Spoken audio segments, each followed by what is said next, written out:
will now call us to order and have Ms. Richardson do the invocation.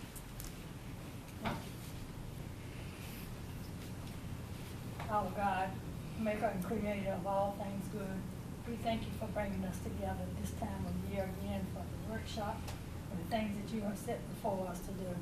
May you bring our hearts and minds together that we may learn better of how to suit and serve you, that we can serve our constituents as you have led us to do. Bless us in all that we say and do, because God, we know it's not about us, but it's about serving you and uplifting your name.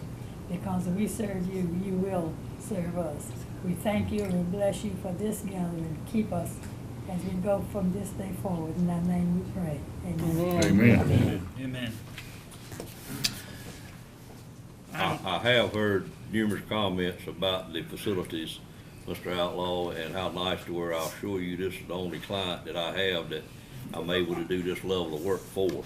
It does actually bother me from time to time, some of the money they spend, but with Mr. Holden, he has always wanted his facilities very nice. I used to send him notes along where I could see he could save money. And probably 7 or 8 years ago, when we built the 3-story building over in Greenville, I sent him a note about how he could save $88,000 and he wouldn't know the difference. And it was a copper screen on the 3rd floor of the building that nobody saw hide some air conditioning units. And he got his secretary to call me back and tell me he wanted the copper up there to go ahead like it was. And that year at Christmas, at the Christmas party, which when he was able, he always came to, he come up to me, he said, Rob, I don't appreciate those notes you send me from time to time, how to save the bank money. He said, but why don't you just build them like I want them and let me worry about paying for them? Didn't say it ugly. He don't get ugly. But I hadn't sent him a note since then, and probably won't ever send him another. But that's just the kind of people they are. He's just very particular about his stuff. But it's always been a pleasure working for him. Prior to that, I worked for Planners Bank and then Centura Bank for a number of years. But the banks is the only people we get to build buildings like this for. But it is a pleasure working for him.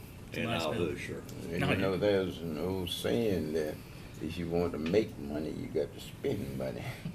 Well, they do make money, so I guess that may be his philosophy. I don't know. I guess it's better to spend it up front than have to come back and spend it behind. Yeah, Yeah, yeah, Just depending on what you're spending it on. yeah. yeah. I'm pretty sure he's aware of what he's spending it Oh, on. yeah.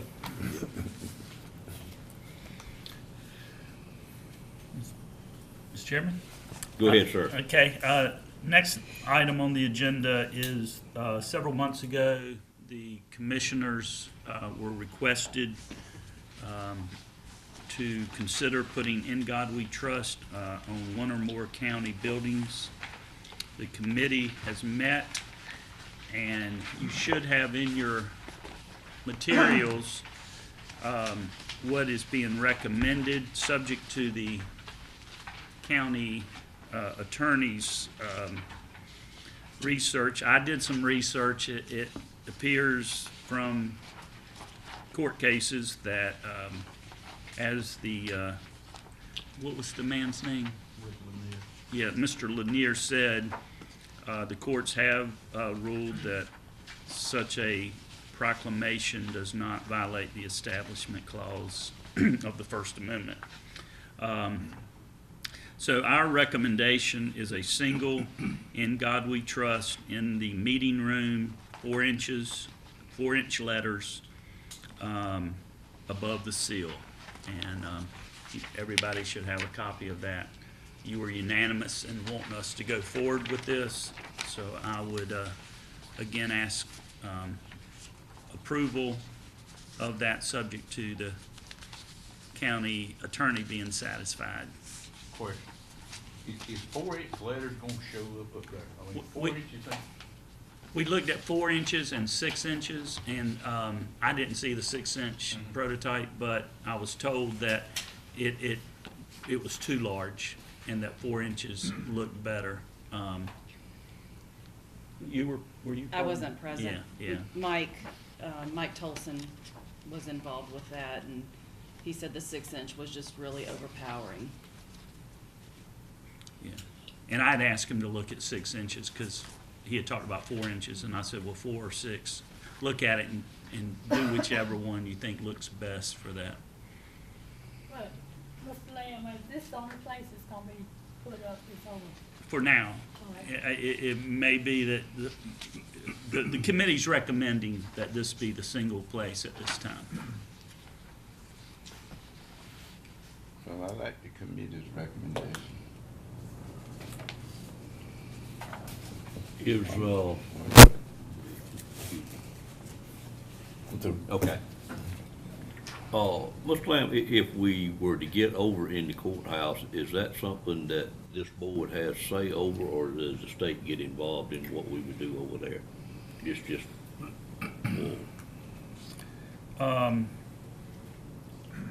I'm not sure of that. I think we're in charge of the building itself. Of course, you've already got the 10 Commandments on the wall Sure. in the courtroom. okay. I wasn't advocating that, I just had that thought earlier, if that would be a decision they would have to sign off on, if y'all came It back. certainly with might be recommendations. wise to ask the resident Superior Court judge, who already did it. Okay. But I'm fine with what you Politically, at recommended. least. I'm kinda like Dan, though, I wonder about the 4-inch letters. I wonder if he stood at the back of the room when he put those up there. Yeah. They got the I mean, this lights. shows up real good, but when you think about now, 4 inches is about like that. That's superimposed. Yeah. Well, I know, but this shows up pretty good, you know, but, But it's close, you ain't back at the back of the room. yeah. Well, for instance, Rocky Mount's ordinance requires you to put 9-inch letters on the building for your house numbers. That's so you can visibly see it well from the street. But that's a 9-inch letter, and you'll notice in Rocky Mount, house numbers are pretty darn large. I don't advocate that, but, I mean, I trust Mike if he says 4 inches is what looks nice. But it does just sitting there seem to be like it would be Small. pretty small. It really depends on what the length ends up being. But the Yeah, well, lights 4 shining inches, like that. 4 inches is close to this. Couldn't we, prior to moving forward with it, is it too much trouble to just run them on a computer and stick them up there, after our next Sure. commission meeting and let the board look at it? Is that something y'all like to do, Dan? Couldn't we go ahead and approve it and then pending a review? Sure, oh, absolutely, I don't mean hold up. Yeah, what we'll do is, we'll get Mike to, I'll go look at it, and then y'all can look at it too.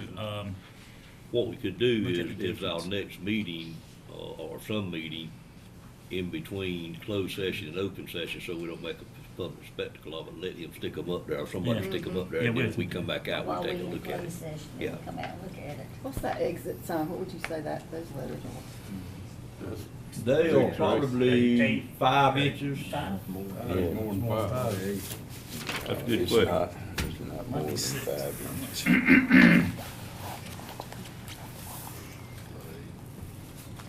Normally I got a Every scale with me. Every contractor ought to have a tape measure. Well, I thought I had a, scale in there. This is 8. Yeah. Look at his nose. 8.5. 8.5 by 11, I'm sorry. Who's tall? Dan? I don't know if I can or not. You a tall person? You want me to help? Yeah, come here. You want to stand on Robbie's shoulder? See, you notice he Only didn't an call ego. me you. That's about 6.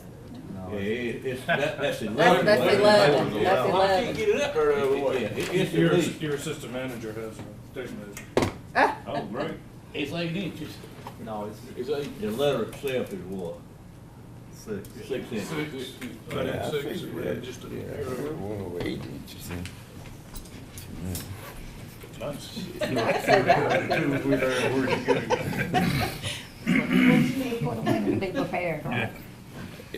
Well, I would ask for a motion to do it subject to his brief I have research. not researched it, but I'm Yeah. sure it's fine. but I'm we certainly I'm pretty should sure double it's check. fine, but I'm not the attorney, so I would let him, You talking about what you're proposing here? yeah. Okay. Yeah. Is there a motion to take the recommendation of the committee to move forward with putting it in the commissioner room only, once we decide what size letter it is at our next meeting? So moved. Moved by Mr. Outlaw, second by Ms. Wells. Any questions on the motion? All in favor of the motion, let it be known by saying aye. Aye. Any opposed by a like sign. Unanimous decision, sir. Great.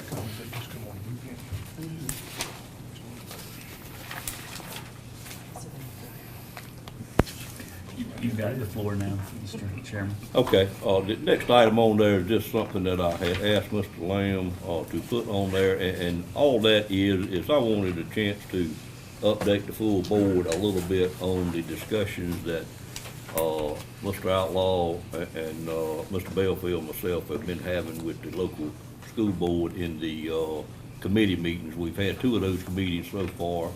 One of the discussions, we really end up with 2 items that we are basically handling. One of them is capital and one of them is current expense. This item here along the line of capital, as you all know, the school board some years ago put the new Northern Nash Elementary School on their agenda to be funded next and constructed after the early college was complete, which we'll be doing this coming year. They are beginning to move forward. They have got some meetings set up that they are doing to start working with the community, letting them know what the goal is in the end. And of course, that's all a school board driven matter. It's not by this board, but it's our charge to fund that facility once they decide exactly how they're gonna do it. I think they're leaning, as you've probably read in the paper, to possibly closing 3 existing elementary schools and consolidating them into 1 new elementary school. Funding options, if Mr. Lamb or Donna would help me with this, that we have talked about thus far. One of them, of course, was the grant application that we put in last year that the General Assembly approved, which is a need-based public school capital fund. We made application for that the first year. We were eligible for up to $15 million. We did not get awarded last year. It was for Tier 1 counties only. Tier 1 or Tier 3, I get it backwards, it's Tier 1. Tier 1 counties only, but we qualified to do that simply because we have some of our children that are from a Tier 1 county, being Edgecombe, and of course Nash is currently a Tier 2 county. We were a 1 2 years ago. So we did apply for it. We're not successful. They are on track to apply for it again at the end of July. It is now opened up to Tier 1 and Tier 2 counties. We had a deep discussion about the 4 that got approved. Basically had projects that were what we call shelf ready. They had their sites. They had at least some idea of the design of what the school would be, knew what they would be doing as far as it would be a new school, and the money has to be used for new construction. It cannot be renovation. The one project that got the full $15 million was in, of course, Jones County, as politics works. The author of the bill, Senator, happened to be from Jones County, but that's the way things work. But they consolidated 3 schools and are building 1 school that goes from 1 through 12 on 1 site, and they got the full $15 million. They had the site ready, had the school plans pretty much ready, and actually is currently under construction already.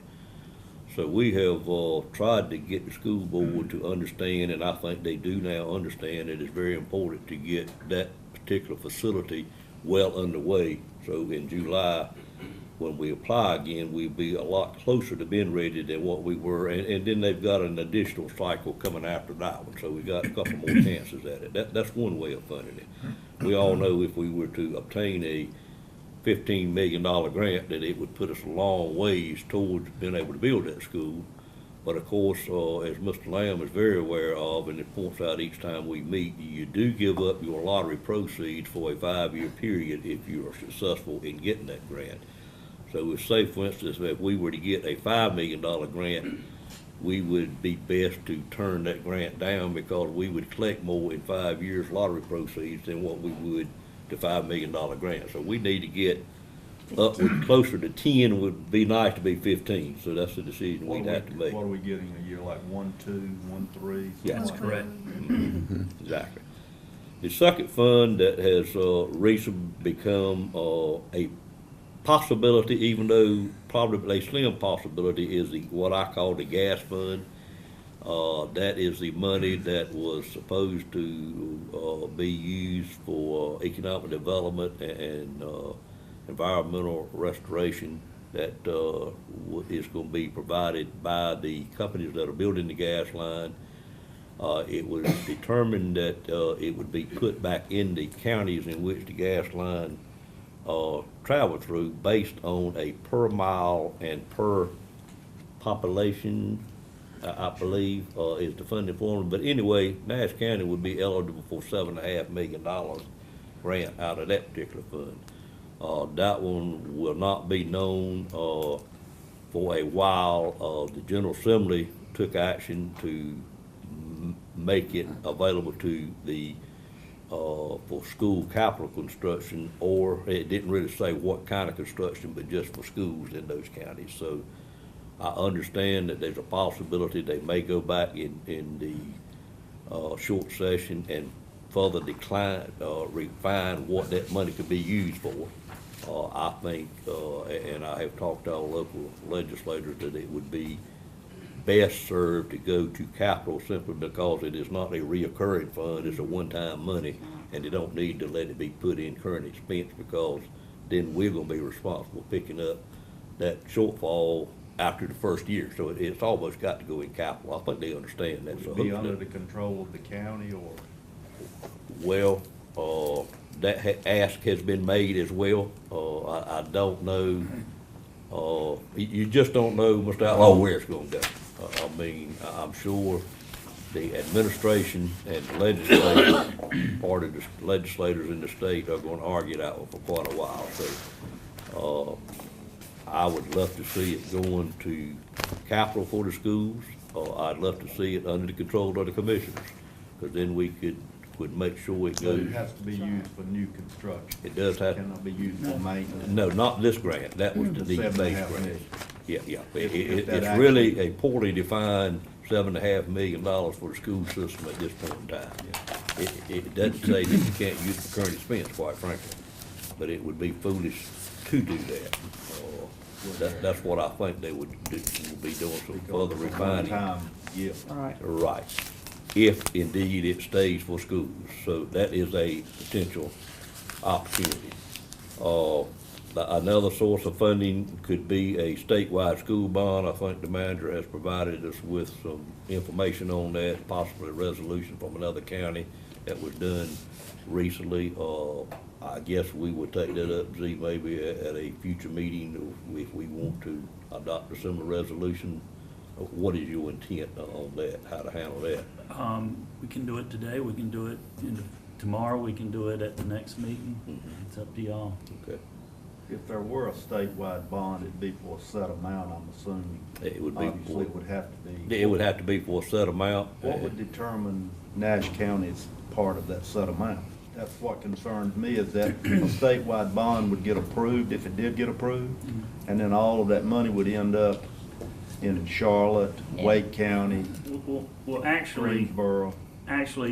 in '96, the last statewide bond, there was a three-part formula. School population, low wealth status, and growth.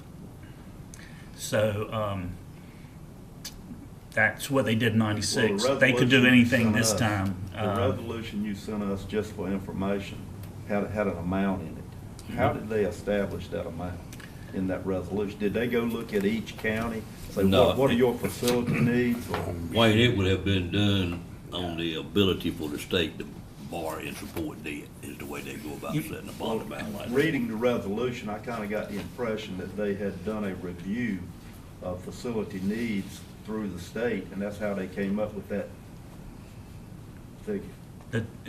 The total amount Yeah, for the state. yeah. Yeah. I don't know how they would come up with that unless you went to Nash County and said, what are your facility needs? What's your long-range facility plan, which they've got one. Yeah. Well, you know, each Is there year- an amount in there, Robbie? What is the amount? Like 1 point, Well, it says the needs of North Carolina are $8.1 billion. well, how do they establish that? Well, they established that by the report that the school system has to do every Yeah. 3rd year, that facility plan. So they've got a Every 3rd or 5 facility plan years. from the counties. It's the They've third, got it, that they have to do, they were doing it every 5 years, now I think they're required to do it every 3rd year, and I may stand corrected on that, but I'm sure they took that total, the number at Yeah. 8.1 million. yeah, but that's what they use to come up with. Right, And but do you every do you school recall the last system. facility plan we had for Nash Rocky Mount, what that figure was? I mean, wasn't it like 50-some million? well, the one before that was 134 Yeah, million, then but they it- refined it down to 56 million. Yeah. 58 So- million, somewhere in there, yeah. So if we're 56 million, for example, out of 8.1 billion, Well, now, this particular bond is proposed to be for only 1.9 billion. okay. So they have to determine what the state's ability to pay debt back is and how much room they got. They're just pointing out that they need 8.1, they're trying to get them to approve a bond for 1.9. I just would say, well, I'd want some idea of what Nash County would expect to receive from that if it was approved. Yeah, we won't know that until the short session when the, And it may not even come about. yeah, when they authorize the bond referendum. Yeah. At that point, they will provide a formula for distribution of that money. So when people vote, they will know exactly what their county will get. That's right. So that's another potential possibility, and one that would certainly, structured right, would be something that we would certainly want to look at and support, and try to get our voters in Nash County to vote for it. Another potential source, and what's actually titled on here, as you know, there is the ability for each county to approve an additional quarter-cent sales tax that Nash County has never done. We attempted to do it probably 10 years ago, maybe 8 years ago, for school construction. And this board, for those of us that were on the board at that point in time, worked very hard, supported it, had a great sales pitch. Patsy led that effort, and quite frankly, I thought we had a decent chance, and it failed pretty darn miserably, quite frankly. We have since had a couple of referendums, not for sales tax, but for the community college, and they worked fine. The people will buy into that. I'm really not sure. It would be a very hard sell, I think, for us to convince voters countywide to approve a quarter-cent sales tax for school construction. That would be something I would be very much in favor of. I don't know how the rest of the board members feel, but it would be a good way to do it. But honestly, I don't know that we could ever get that done. Other counties have done it. They are far. I actually read an article the other day, didn't bring it with me, how many times they have been tried, how many times they have failed, but it Do you failed. recall the outcome, the percent of failure on that? For Nash County? The one that we did. It was almost 70-30. 68. 32, okay. Yeah, so Wow, you- that was pretty deep. yeah, well, it was pretty deep. It was quite a surprise to me, quite frankly. Yeah, well, One thing about the a quarters. lot of people we missed in spite of promoting it. That's what I was leading up to. Well, the problem you got now is But Mr. Belfield, you It's got. a little bit different now. When I say a little bit different, you got, what, Facebook, internet, You got it. email and all that. But our will be a little bit population, more. percentage-wise, has a fairly low number of taxpayers that have kids in the public schools. First of all, we got a lot of retired people. They're not gonna vote for And it, it's increasing. and it's increasing. When you boil down to, I would say the number that voted for it probably is pretty close to that number that has, children, taxpayers that have children in the public school system. I Yeah. never try to make that comparison, but Ms. Lamb, would you think that would probably be pretty close?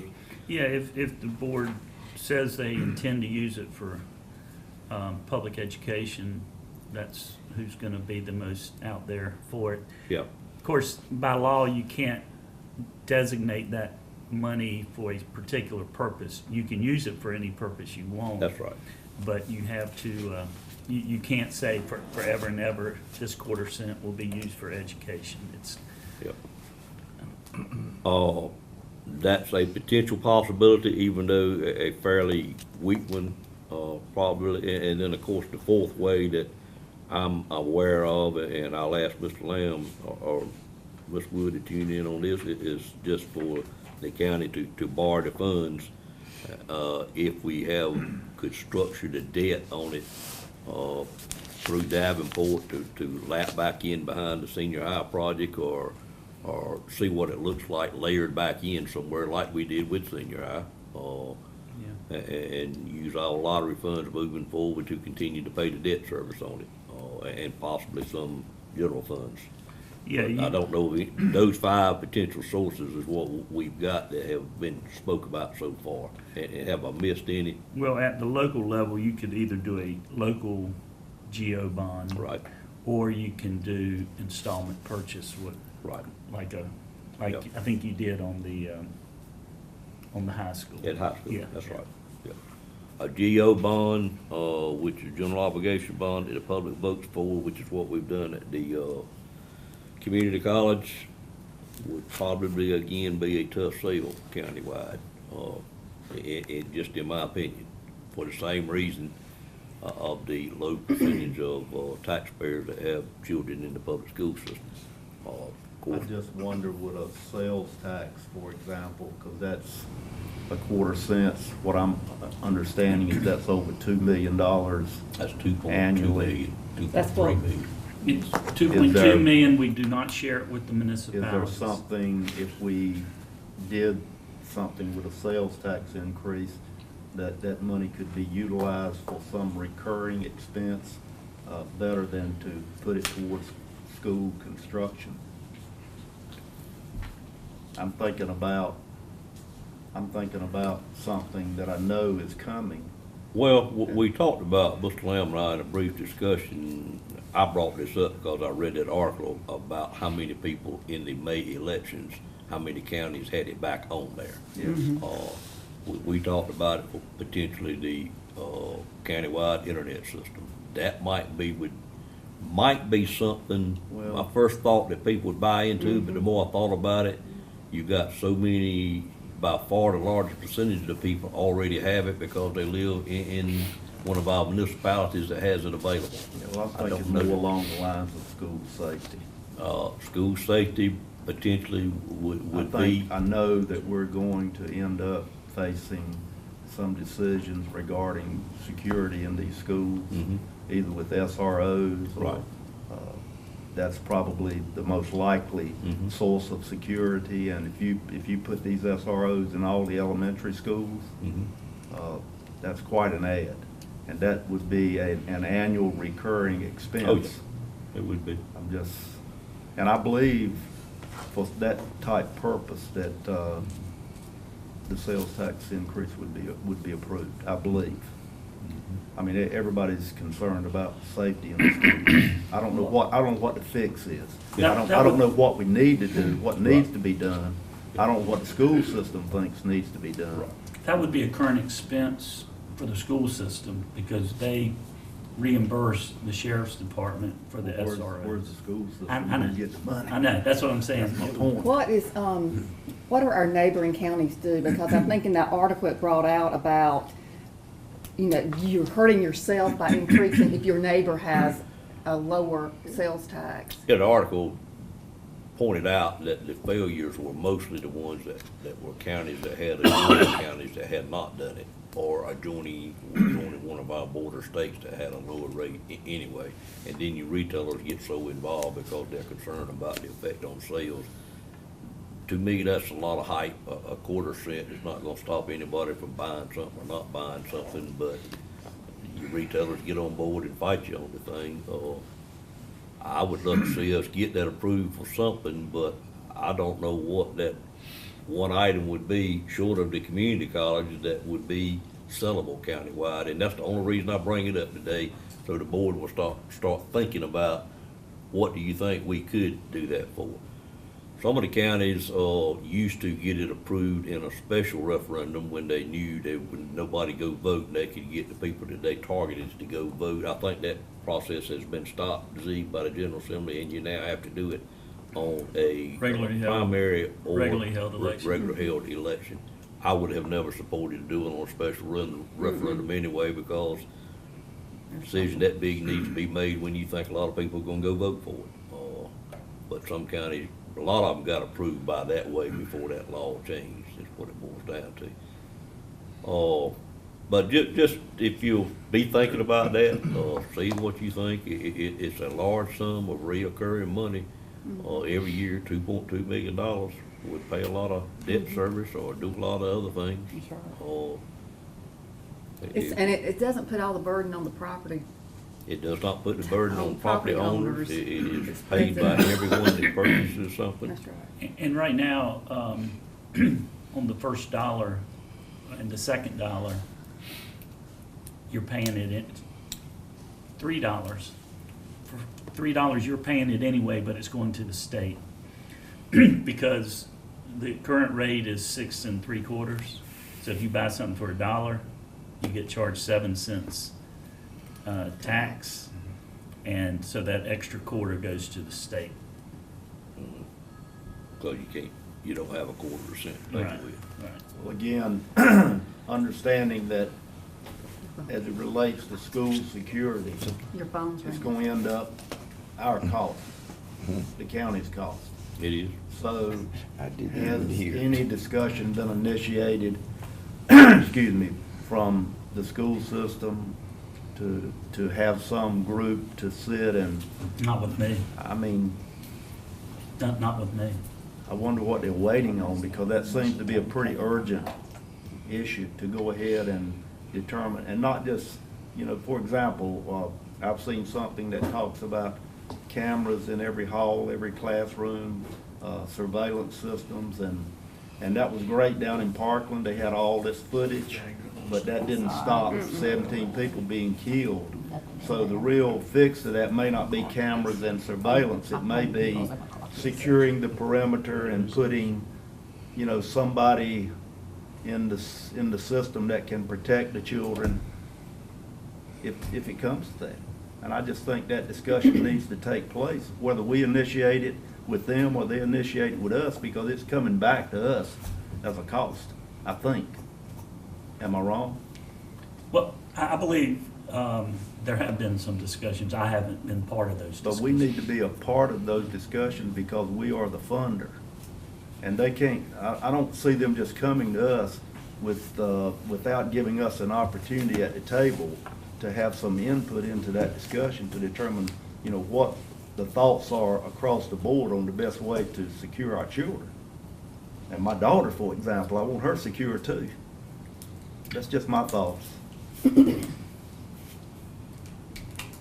On this line item, that's pretty much all I had to say, on that, Northern Nash area elementary school. You will see over the next couple of months, some community meetings held out there that the school system will be doing.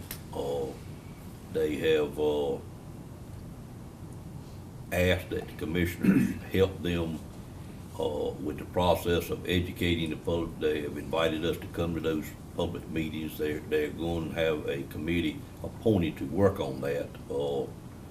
And hopefully, if this board has any questions about where it's headed, we can certainly discuss it at a future meeting. But hopefully, this board would be united to help the school system in moving forward with that project. You got 3 schools that are not anywhere near being able to secure. They have many interests in them. They are probably the 3 oldest facilities we have left in the system. Naturally, the maintenance curve on them is high and moving higher each year. And to consolidate 3 administrations into 1 administration in itself would be a tremendous savings.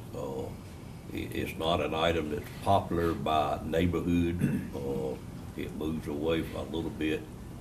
Ms. Richardson, in your case, it does. In the Other two cases, maybe not so much because you got a split school system anyway, whereas you got kids that go to Red Oak one, or K 1 and 2, and then they move to, Swift Creek 3 through 5.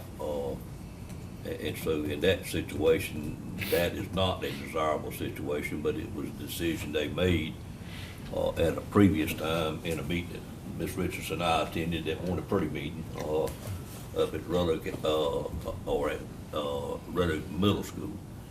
But, there will be some concerned, people in the area because of not having schools as close by, and really, that would really be, your school, Ms. Richardson, would be the biggest concern there, I would think, because the other two were split anyway. That's where that particular project is headed in the meetings that Wayne and, Mr. Belfield and I have been attending, and I just kinda wanted to update the whole board on that, tell you the potential funding options that we got, and if you have any questions, I'll be try to answer them for you. If not, Mr. Lamb, we can Let me just move mention on. one other thing that you've mentioned numerous times. Right. If worst case, we ended up getting nothing and just had to borrow money to Right. build this facility. Sure. You've talked about, the reduction in administration and other school costs by reducing from 3 to 1 schools. And the feeling that that reduction would pay the debt service. Well, in my simple ability to make that calculation, if I look at what it takes administration to run an elementary school and the number of people, you could very easily make that consolidation and have pretty much enough funds left over. Of course, it don't work like this in reality, when it gets to the school system. It should work somewhat like that in reality, but there'll be a lot of savings that you could apply towards To debt a certain service. extent, it would, and I just It would. think that at some point, Yeah. that needs to be put on the table as well. Absolutely. And we have mentioned, I have stated it Exactly. several We have. times, But I don't know that it's really sunk in. sunk in. I understand. Yeah, the one issue there is, we do have that agreement where we will not go under a certain amount of current expense. Right. And you're talking about current expense versus, debt service? And maybe that current expense can be a part of the security current expense that we are going to end up taking on Yeah. at some point. What I would think, though, would be that we would not, in a given year when they do consolidate, they would, since they're gonna have these cost savings on their current expense, you would limit how much you gave them more so that you can apply any addition you would have given them for current expense towards that capital, debt service. Yeah. Well, Of I don't. course, in layman's term, what Mr. Lamb is telling is the 10-year agreement we have with no moratorium during that 10-year period, we can't reduce our current expenditure beyond what it was 2 years ago. Certainly, it has moved up some and will possibly move up more, but we could always default back to that original number, is what you're saying, I think. Well, if you had, The way I if you had 1 school versus 3, you don't need 3 principals. That's correct. And you don't need 6 assistant principals. Right. You might not be able to get by with 2, it might be 3 or some number, Yeah. but Guidance there's counselors, some reduction in cost there. I think, Arts teachers and, everything else, it goes, it would be a tremendous amount of savings. I remember seeing a figure generated by the school system, and don't hold me to this, that the savings would be about 600,000 a year, I haven't never You're heard that number. consolidating those 3 schools. 3 into 1. Don't hold me to that, but that's a figure I saw. Well, $600,000 would pay a whole lot of debt service, because Yeah. the Rocky Yeah. Mountain High School is 937, I think. It's actually Yeah. higher than that. That's just lottery funds That's that we just the get. lottery So funds. it, that so we how get. much is Rocky Mountain I High? think It's it's $1 million or one- something. Yeah, it's a little over $1 million. Yeah. Okay, so $1 million. Wow. But this school will But this cost, school's gonna be half, it will again, be less probably than that. less than half of what we spend in St. Well, what are Cloud, you no more thinking than on this half. school? 15 to 20, or, Somewhere between 15 and $16 million. so $600,000 would probably pay the debt service. 16 million Yes, sir. and not cut corners? That's I'll good. cut corners. That's great. Okay. Okay. Cause it's gonna be about a 800 student school, 900 to have a little growth, and that's, Yeah. that number comes out of DPI, or what it Yeah. should cost. It takes 25 to 30 acres to build it on. Well, I didn't want to Yeah. drag it out Oh, on yeah. this particular Well, subject, but the point I was trying to make is that that's coming. The security thing's coming, the school's coming, right. Yeah. and we just need to be smart. That's right, Exactly. exactly. But I'm thinking that maybe it ought to be built for a little expansion, It because I should. think the northern part there is gonna start growing. Well, certainly they would do the exercise, Mr. Bellfield, to make that Well, 20-year and projection of reason I- population. Yeah, and reason I say that is sometime when you got to go back and connect, you have problems a lot of times. And it's good to build it all Oh, yeah. at one time. Well, at and least don't what have- you would do is do your total build-out planning, and you would buy enough land, you would structure your footprint such that you could add additional wings, one at a Yeah. time as needed, and that's growth. Yeah, well, I You know, understand Nash that. County but- grows slow, but certainly you wanted to you have the footprint when you start to carry it to whatever they project for a minimum of the 20-year period. Plus, you would want them But to, sometime- at that point, redistrict to make sure they are using the space in surrounding areas. That's the biggest issue we have with our school Right. system. We hadn't done redistricting in a number of years. Everybody's a little bit skittish of it, but when you got empty classrooms in some buildings and full classrooms in other buildings, you just got, it's like we redistrict our commissioner districts every 10 years. You get more frequent than that, you've got to do school Construction of this redistricting. school will facilitate that. Yes, That's right. and they've indicated that, I believe. Yeah, they seem to be understanding that's got to be a part of the mix, the redistricting part of it. Because they've got some other schools, Nashville Elementary, for instance, that's, need some kids redistricted somewhere else. Any, Anything else on that? Ms. Lou, questions? Not at this time. Not this time, okay. We're through, sir.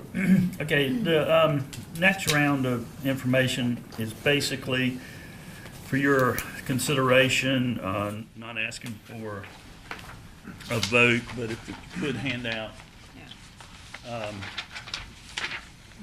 yeah, just hand that. Pass it.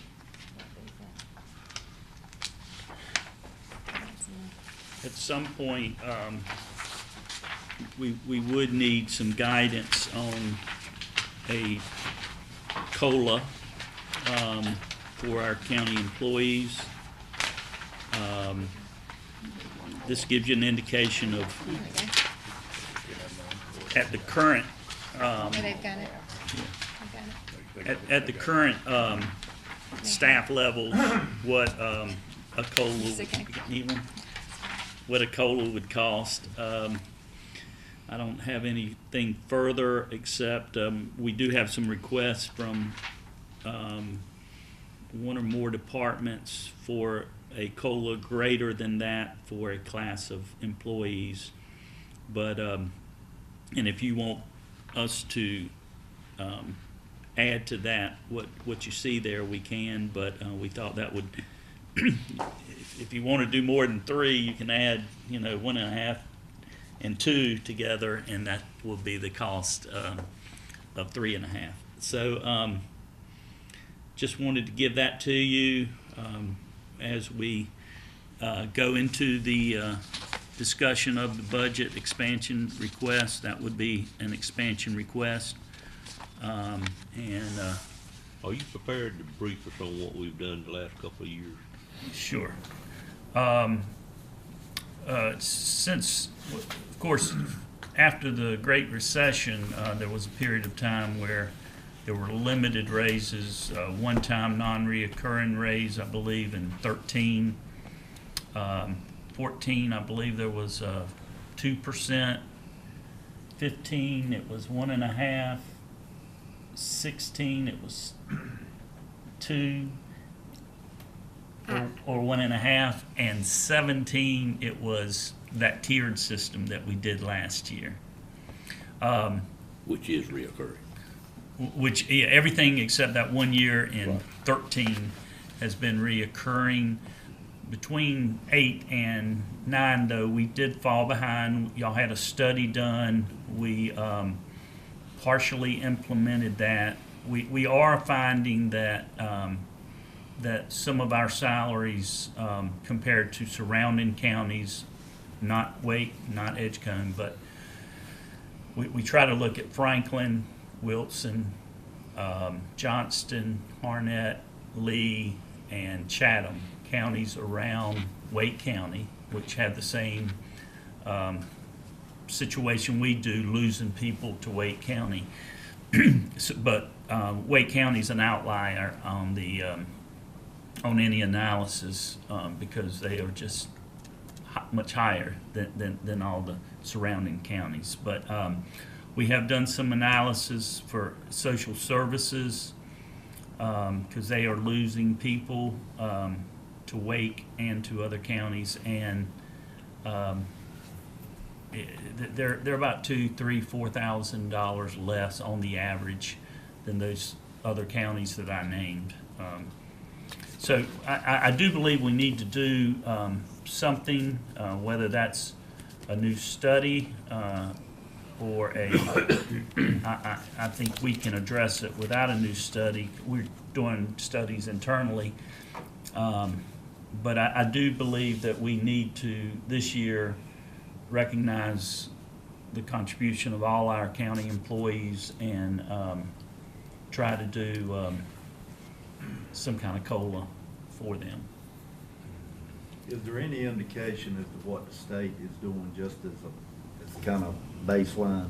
I have not heard. I can look into that. Robbie, you got any thoughts?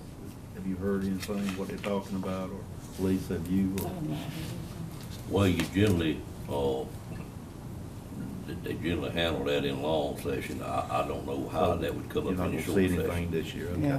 No, you could see something this year. You could see something Yeah. if the revenues show it to be, but they generally handle that for the 2-year period in the long That's session. when they establish the budget. Yeah, I would argue this year that regardless of what the state does, we have fallen behind some of the state raises. I mean, y'all been very generous during tough times. We had a reevaluation that had us all scared. I think y'all know. Not me. No, in January. All right, I've owned up to it now, Fred. Don't keep If bringing we it had up. done, if the reevaluation date had been January of 14, we would have lost 15% if it was, and the economy was getting better. And if it had been January of 15, it would have been about 10%. January 16, it would have been about 5%. Ended up being 1.5%, 2%. I think if we did it January of 19, We've been even. we'd be even or it'd be going up because the economy is improving. So, but we were very on spending, on new positions, on capital improvements. We were having to be very tight. In fact, our fund balance appropriated, y'all were doing about 2.83 million a year, and for the last 2 years, we did 1.8. That does give us a little flexibility. We never use it because revenues are higher because we plug in conservative revenues, and each department doesn't spend everything. So whatever we appropriate from fund balance, we cut that in anticipation of a bad revow. We were very fortunate that the economy had improved, but we were very conservative during the last few years in anticipation of a bad revow. And so I do think we were, we might have a little bit of catch up to do regardless of what the state does. Next matter, any other questions? Well, let's talk about that a little bit more. I do know, I felt like this board decided the year that we did the non-reoccurring, that probably wasn't something we wanted to do again. Does anybody dispute that? I mean, it didn't sit well with our employees. That bonus we did? Well, really, we gave a 700. raise to employees that would not be reoccurring. You can call it a bonus, the same thing. Only benefits them for that given year. Given Doesn't Right. benefit That's them right. long term. And we did that during that period of time. What we did last year, I thought, I heard almost no complaints on it, and what we tried to do was help the lower paid employees. I think it works better to maybe mix how we do it up a little bit from year to year. I would be leaning more towards a set percent for all employees this year personally, but how does the other board members feel about it? Well, you Well, kind of level the playing field a little That's bit got, last year. that's got a lot of merit to it. I can remember Commissioner Morgan, he always said, give it to the people that's out there doing the work. And somebody else, and he would, I don't know if he said it, or I know he said it to me. Right. That department heads, yeah, they are the administrators, but the people that's doing the work are the ones that you ought to take a Which more is- favorable look at. And that's what we did last year, Mr. Yeah. Melville, as you know. Yeah, and I see nothing wrong with it. That doesn't mean that you don't give, department heads, but, certainly you need to look after the people that's out there really working hard. Man, Well, I think department heads work hard too. I Yeah, think- they do, I don't they think- do. I don't think we need to. I'm not speaking against department heads, but I'm We just kind of saying. leveled that playing field last year a little bit. and- But I'm just saying that, we certainly ought to, a lot of time they ought to eat know it. I can remember when I was working, in the cooperative extension. And they had a 3-level, pay, top tier, middle tier, and lower tier. And lower tier got nothing. I don't think this It's not board, our- I don't think this board would ever do that. Mr. Melville. Yeah. And they did it for years Might be the until other they way. finally, Yeah. their hand got caught. I think we're gonna I- move across the board. I agree, last year, was a good thing. People making 25, 30,000 got like 4% increase, 5% increase. So, under the formula, people making, the top, paid people, got about a 1% or less. And I agree, you don't wanna do the same thing every time. So I think this year, a across-the-board COLA, that's what staff's looked at. We just feel like it's the best approach for all employees. Does anybody strongly disagree with that? I feel like he's wanting some direction. I strongly agree. I Okay, agree. okay. I think we're all there. You done any comparisons with Halifax County? How are we with Halifax County as far as Pay, your pay? That- I would think we're I better. talked to this girl at Highway 55 one day, and she was an EMT worker in Halifax County and lives on Red Oak Road, and I said, why don't you work here? And she said, the pay's a whole lot better up there. I said, but you got to drive to Roanoke Rapids. She said, oh, it makes up for the difference. And I just thought, well, we've lost We need to look at those that. kind of workers, or, you know, but if Halifax County's higher than we are, then that kind of concerns me, and I don't know. And I don't think you'd find that to be true. Well, And, I know in the sheriff's department, we are considerably higher than Halifax that's County. what I was wondering. I mean, I didn't know how grounded her I thoughts were, don't you know know. I just don't think that would If be a accurate. 50 cent an hour difference makes you justify driving to Roanoke Rapids, then you ain't thought about it a whole lot. I don't know what the difference was. It's possible that person had a lot of experience, was fully certified, and they gave her Could be. a special. I don't, Well, it's hard to get people to work in some of those counties, so sometimes they just have to have to pay more to get them. pay more to get them. But across the scale, the EMS I'd workers up there. rather make less in Nash County than have to go. well, and then you have, in healthcare, there are a lot of them, and I met some of them, that drive from Roanoke Rapids here to Nashville. And I asked them, I said, that's a good little drive. They said, the pay is better here, and this is where I'm gonna work as long as they allow You me mean to like work. social service? Yeah, worker or something? well, social service, hospital, Well, I'm talking and about county. nursing county homes. all that. Employees. They say it's better. Well, we've got employees from Franklin, Halifax, Wilson, Edgecombe. They go both ways. Some of our residents go elsewhere. I would think we have, most of our out migration for employment is towards Wake County though. More especially the hospital. Well, we've given you set percentage, you know that. The percentage, is it not gonna come back to this board as a recommendation from the staff based on the overall balancing of the budget, or what are you asking for here? You know, it's a question of priorities. We can't do everything, every new position, every capital project that's being requested.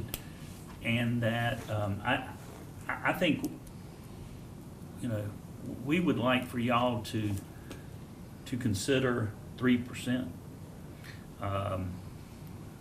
And I would propose that. And we will work that into our budget the best we can. I think that's reasonable. I was at the department head retreat, and I think all the department heads would strongly support what Z just said. Well, I think Got it left boils out down last time, to, if I could speak on behalf of the board, and y'all say something different if you feel different, but I don't think we got a problem with 3% if you bring us a balanced budget that includes the 3%. And I realize we're gonna get into Other issues. other issues, but certainly that can be your starting point if you want to, and if you can't make it meet at the end of the day, I would think you're gonna come back and make a different recommendation. Okay.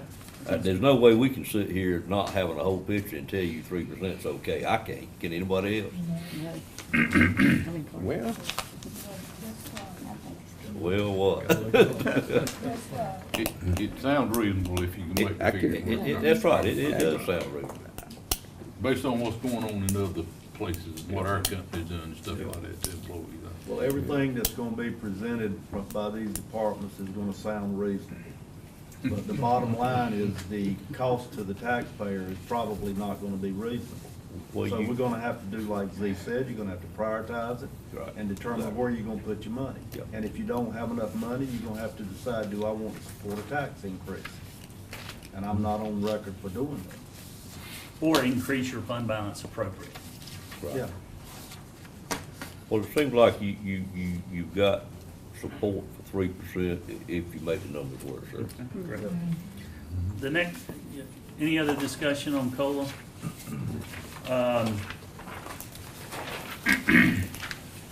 The next section is about our outside agency request.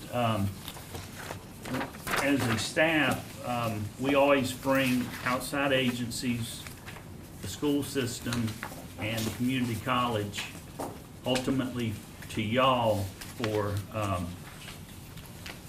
guidance on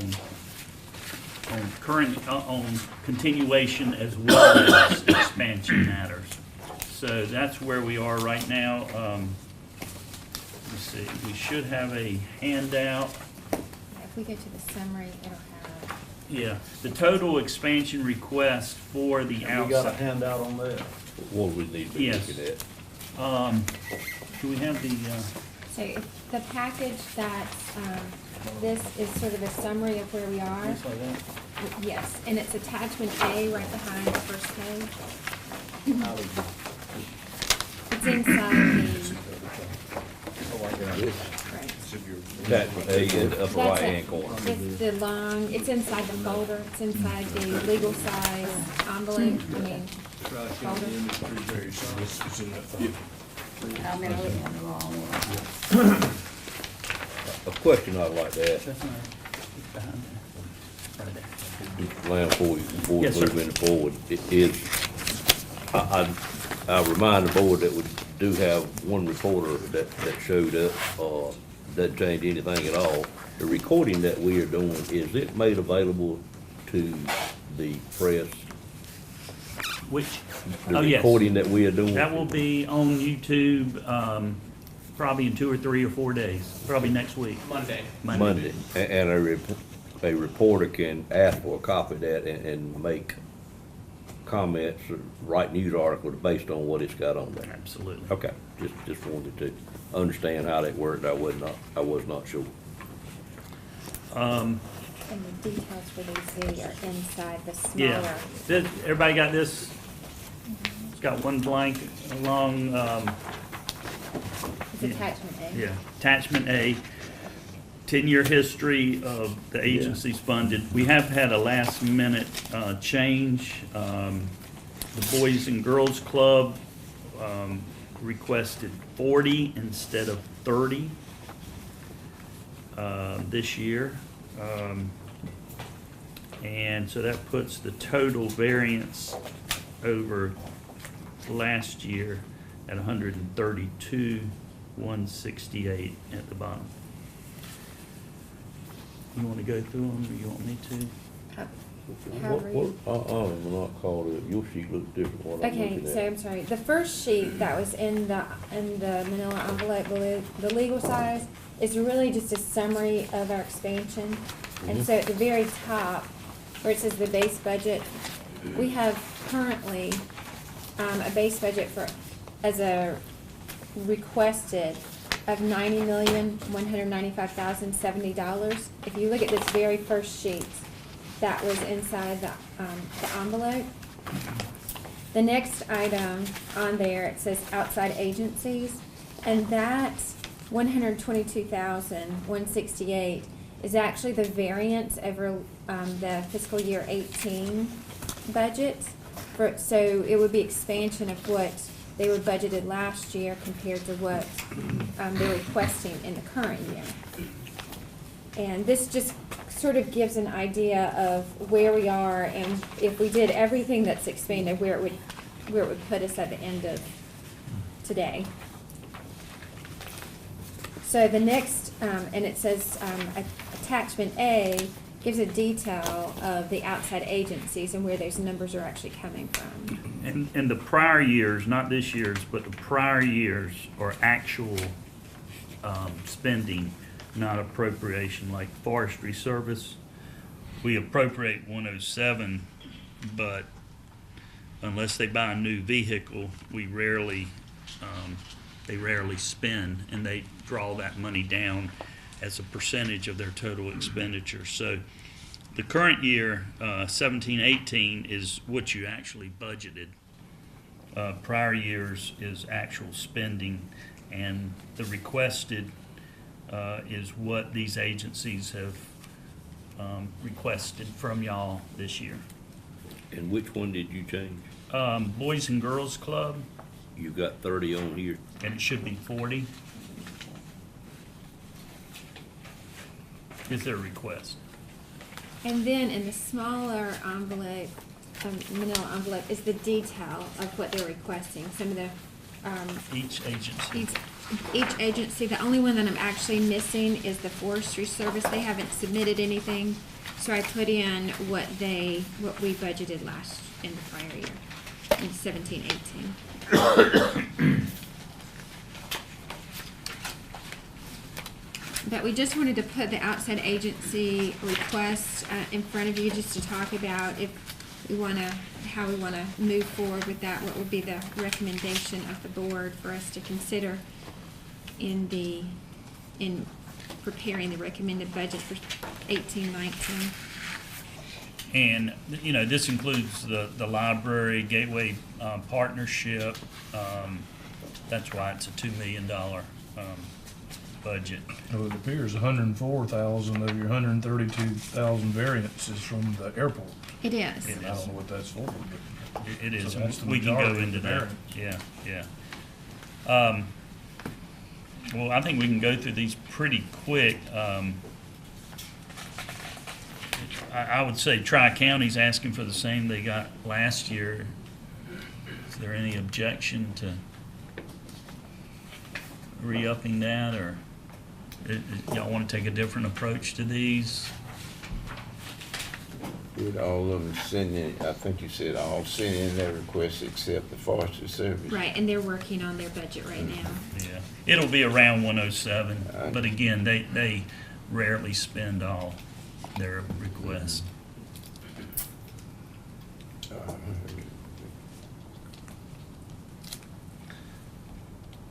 How would y'all like to handle these individually? Just the ones that are changing? Yeah. The ones that are changing? Ones that are changing. Okay, my sister's house has asked for $800 increase from 9,200 to 10,000. Not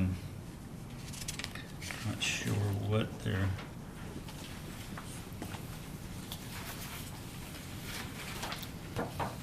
They have, currently have a, grant from the Governor's Crime Commission. I think perhaps they're just trying to round it off to a.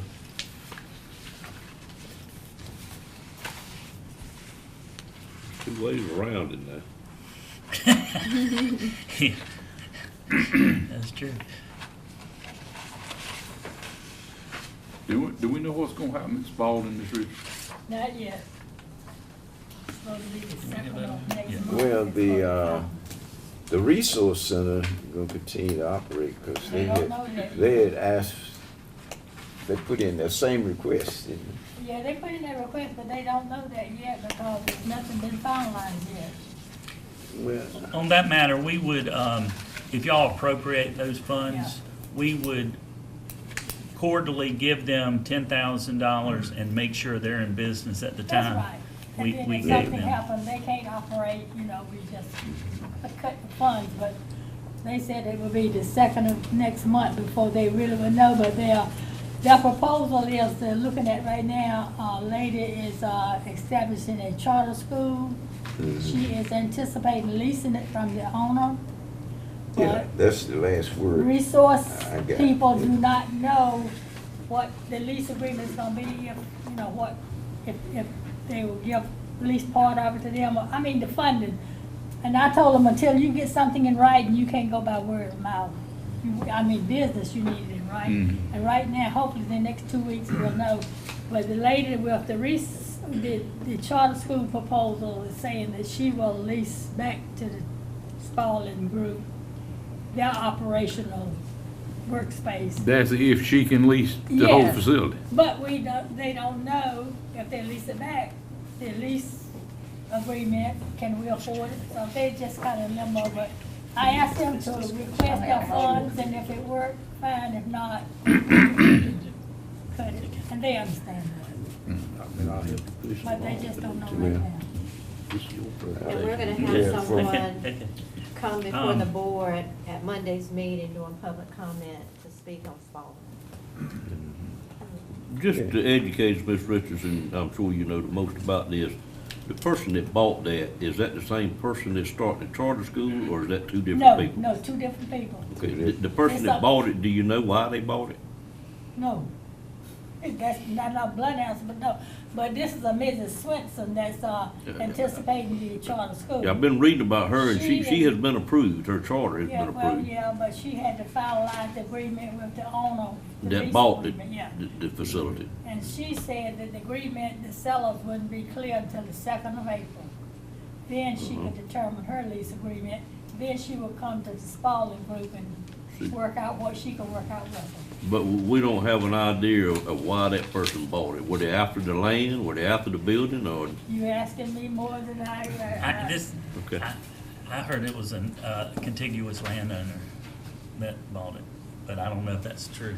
I think a contiguous landowner bid on it, but I don't think that's who ended up I with thought it. it was a Okay. developer.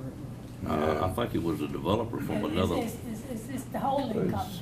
Name, it's the holding company, Yeah. that's exactly But right. I mean, But that's I've the never name. heard, Scott. yeah, but that's the name up Last front, but name you don't know Scott. who's working in the middle and behind it and all that I don't know, stuff. it was an LLC that I didn't know who it was. Well, So the potential possibility is that the person that bought it is going to release it to the lady that has the charter school. And the charter school lady may lease To Spalding Spalding back Road. the Yeah. area that they're using. But A until lot something of is found, you ifs know, and- Yeah, it is still up in the air, but she says she's gonna work with the group and, make it workable, but until they see something in writing, we're just Okay. waiting to see. Yeah, we should know something for the formal, Yeah. budget Hopefully within, presentation on 2 the weeks, 16th of Spalding is May. asking for a meeting with Ms. Swenson to see what they can work out. Okay, But I talked with them last week, that they think situation, they're gonna be able to do it. It look, what they said to me, it looks favorable that they're gonna be able to operate. yeah, we will, unless there's objection, we'll keep that in the budget, and if anything changes between now and May 16th, when the formal budget is presented, or afterwards, prior to adoption, we can make that change. and they made a formal request for the same dollar amount. Yes. Yeah, Okay. same. Okay. Boy Scouts are asking for $50 more. I think they were making, When we say the Boy Scouts, where does that money go? Generally, we've used it, it's, when we provide the funding, the Boy Scout meeting that we have, or the The dinner? tables, the dinner that they have, they apply it to the dinner. Okay. Won't have a problem with that. everybody good, I 800? didn't know how you, where you did with $800, because you got, there's several organizations, and then you got a bunch of troops in Nash County. Right. In fact, I think it's $800 is the cost of the in-person table.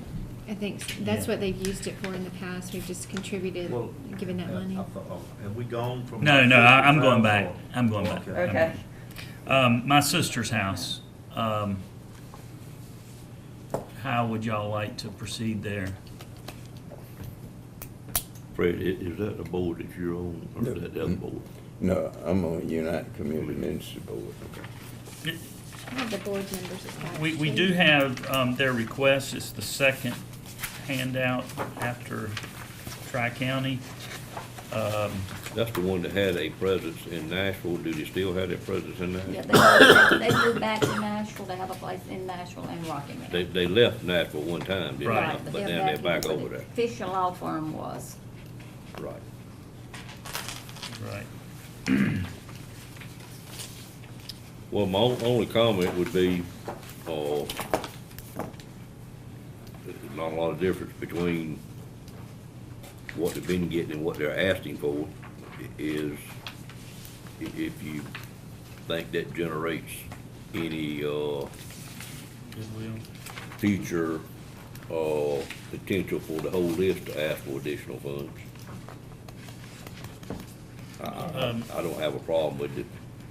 We need to look at what they do too. I mean, that's what it says it's my sister's house. They do have men that come through there that are mistreated. A lot of them may not know that, but they do treat the men like they do the women, although it's called my sister's house. Cool. They do have men that come to the shelters. Number 2 is their, on page 2, is, that they're saying that they have to have a 20% match for their state and federal funds, so this would go towards that match. Well, it's not a lot of money, but, but it, percentage-wise, would you be willing to entertain about a 1% increase for everyone that asked for it? That's, I guess that's the question. And if you look over, and I'm just trying to understand, it's the first time I've seen it. If you go over to, the third page, I guess, where it shows their number of clients and their projected crisis calls, which is less than the current year.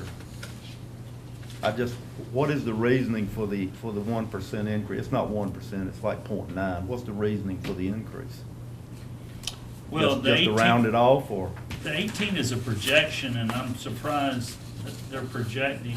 Lower. They don't, in the bottom, they don't even have 19. They've just got request fiscal year 2018, so I just looked up 2018 at the top, so. Mhm. And they took a tremendous increase from the Governor's Crime Commission, but it looked like a similar hit from the Department of Administration. Did they give you some reasoning why they want a 1% increase? And would you entertain a 1% increase for the Brownsville Library, for example? Well, you're saying 1%, but it's actually a 8.6% increase. Okay, well, then I'm wrong. It's almost 10%. Okay. It's Then would you 8. entertain that for everybody else? And I didn't times 100. Right, yeah. Well, that, if you did that for everybody. That's the way I look at it, the percentage. Sure, right. Not the amount. Yeah. I mean, I'm sure they'll be happy with 9,200. Well, Yeah. I'm not against. No, I know you're not. I know you're not against I them. wonder what do they want it Justify for? You know, everything else is going up. Well, everything but county revenue. Very, very good point, Commissioner Outlaw.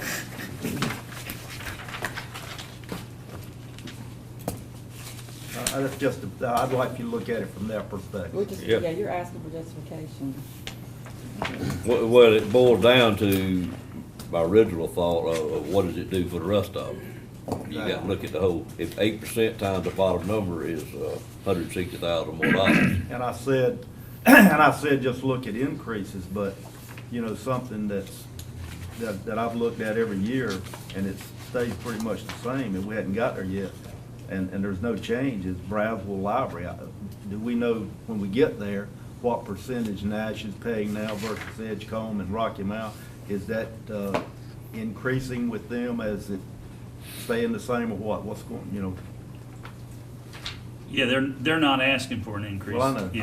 Yeah. But we're not there yet, but when we get there, They actually plotted a map of the county for each card holder or user, and it is predominantly Nash County. I don't believe I have that with me, but we'll talk about that. My sister's house. And now what are you gonna get for? Going once. Everybody good with keeping it the same? I'm fine with my sister. Increasing it or Yeah, what they request. the 10,000? Yeah. Okay. I'm not I agree with Fred on that. I'm not fine with it until I understand why they need it. You can't just come here and say, I need more money and not justify why you need it. I can get back to them. Well, it's, they make their justification, I mean, it goes into a hodge, they don't depend on this $9,200, I can, Are their clients more or less? last year they had more clients than the year before, according to page 3. In 17, they had 1,293, and 18, it says 1,200. Yeah, but that's a projection. Well, And did they Okay. serve? Well, the whole budget is a projection. I mean, that's, then Now, I'm saying their numbers are my a projection would be they need less money. They got less clients. I mean, that's, Yeah. Did they serve other counties? I believe they serve Edgecombe. does Edgecombe support them financially? Yes. How much does Edgecombe give? I don't know. How much are they requesting an increase in funding from Edgecombe? How about the city of Rocky Mount? Number 6 has a listing of where they get their funds from. It doesn't It doesn't list Edgecombe doesn't even County or the list, city. Well, it doesn't even list Nash County, does it? And if you're looking at number 6. That's right. If I understand correctly, I don't believe they get other funding other than just Nash County's the only one, but I can verify that. Do they just serve Nash County? That, I'm not sure if all of their clients are just Nash County, but I can find out if that is I wrong. don't want to sound like I'm against, my sister's house, because I'm very supportive of it, but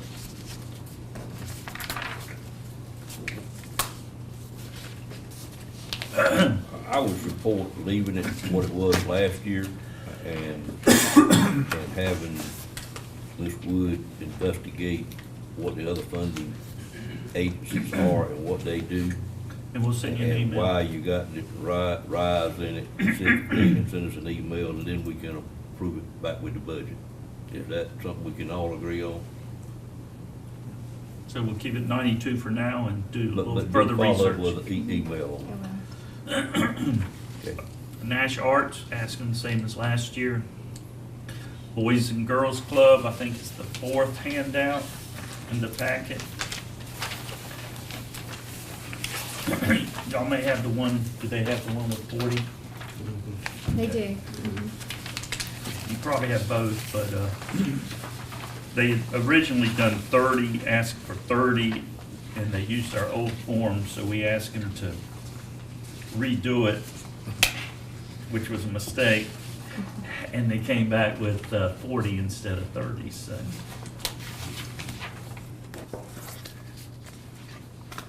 Now, I do believe they are expanding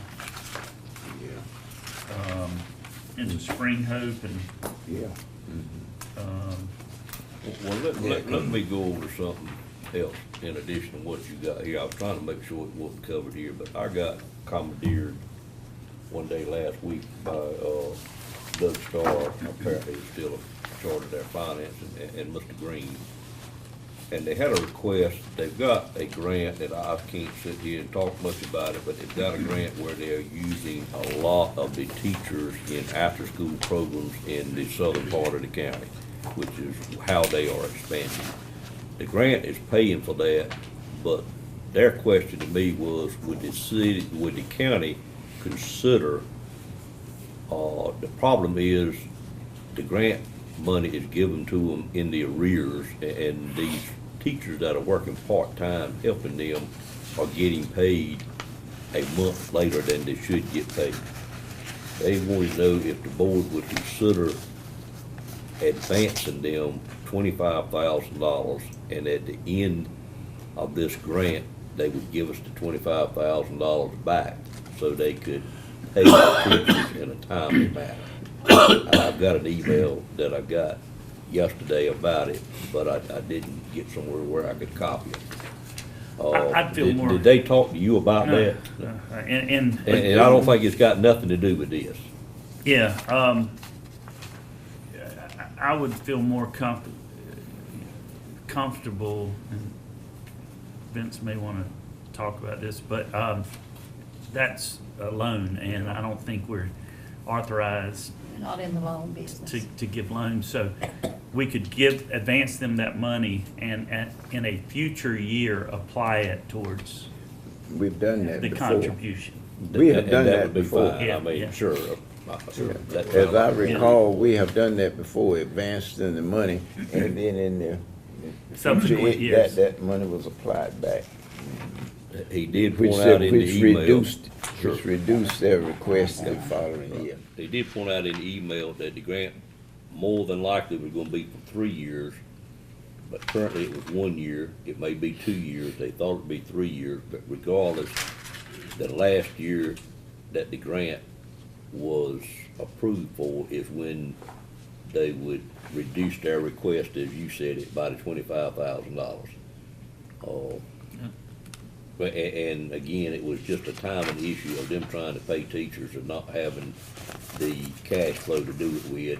They went to the school system to ask for their help with it. School system told them they didn't have the cash flow to be able to do that, even though it's their employees. That's what I was told. I don't know whether that's factual, whether it's not factual. I would think it would be. I find Mr. Starr and Mr. Green both be very reputable people. I'm cautious about what I say in here, but it seemed like a reasonable request to me, and I apologize for not getting somewhere yesterday where I could actually get it in a written form. But is that something we would be willing to consider? I would suggest, if you look at the back page, you can see where their requests are. I would suggest that if you want to do that 25,000 for that purpose, that we do it in this year's budget. by no later than June 30th. Right, and they needed it immediately. Okay, Yeah, that was the request, not the future budget. yeah. But if y'all would like to vote on that, Have I told you enough for you to understand what's going on? Wayne, has Go been, through it one more time. okay. And my understanding is, and this was, at an event, that United Way had one day last week, Ron Green and, Doug Starr approached me and talked to me about the fact that they had gotten a substantial grant through a state agency to do some after-school work with kids in the southern part of the county. They were hiring Like Southern Nash, Middle, or? they're in 4 or 5 different elementary schools down in that area. Well, not all elementary, middle. They named them, I think it was Bailey Middle, Southern Middle, and then Southern Nash, they have them listed in Bailey, here. Middlesex, Springfield, Cedar Grove, and Southern Nash Middle. okay. Bottom of page 2. I don't have it. Shoot, it's something. It's in that Bottom of other page folder. 2, okay. It is. All right. I haven't.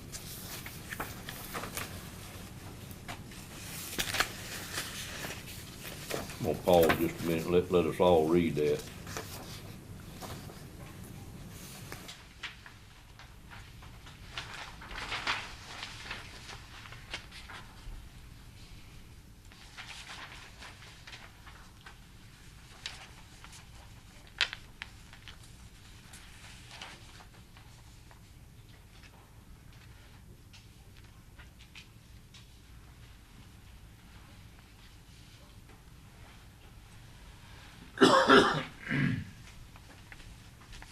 What that is saying is they wanted to use the funds in next year's budget. Right. They're requesting to expand this same program in another part of the county.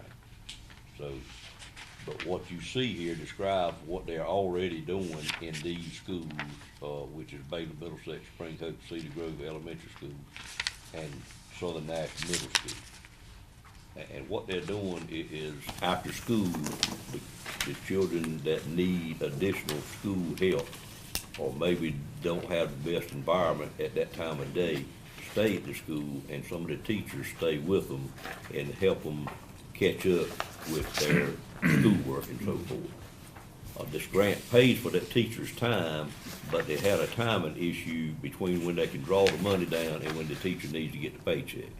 The actual request is, they actually said, would the county consider advancing us $25,000 if we agreed to reimburse it at the end of the grant cycle? Could be 1 year, could be 2 years, could be 3 years.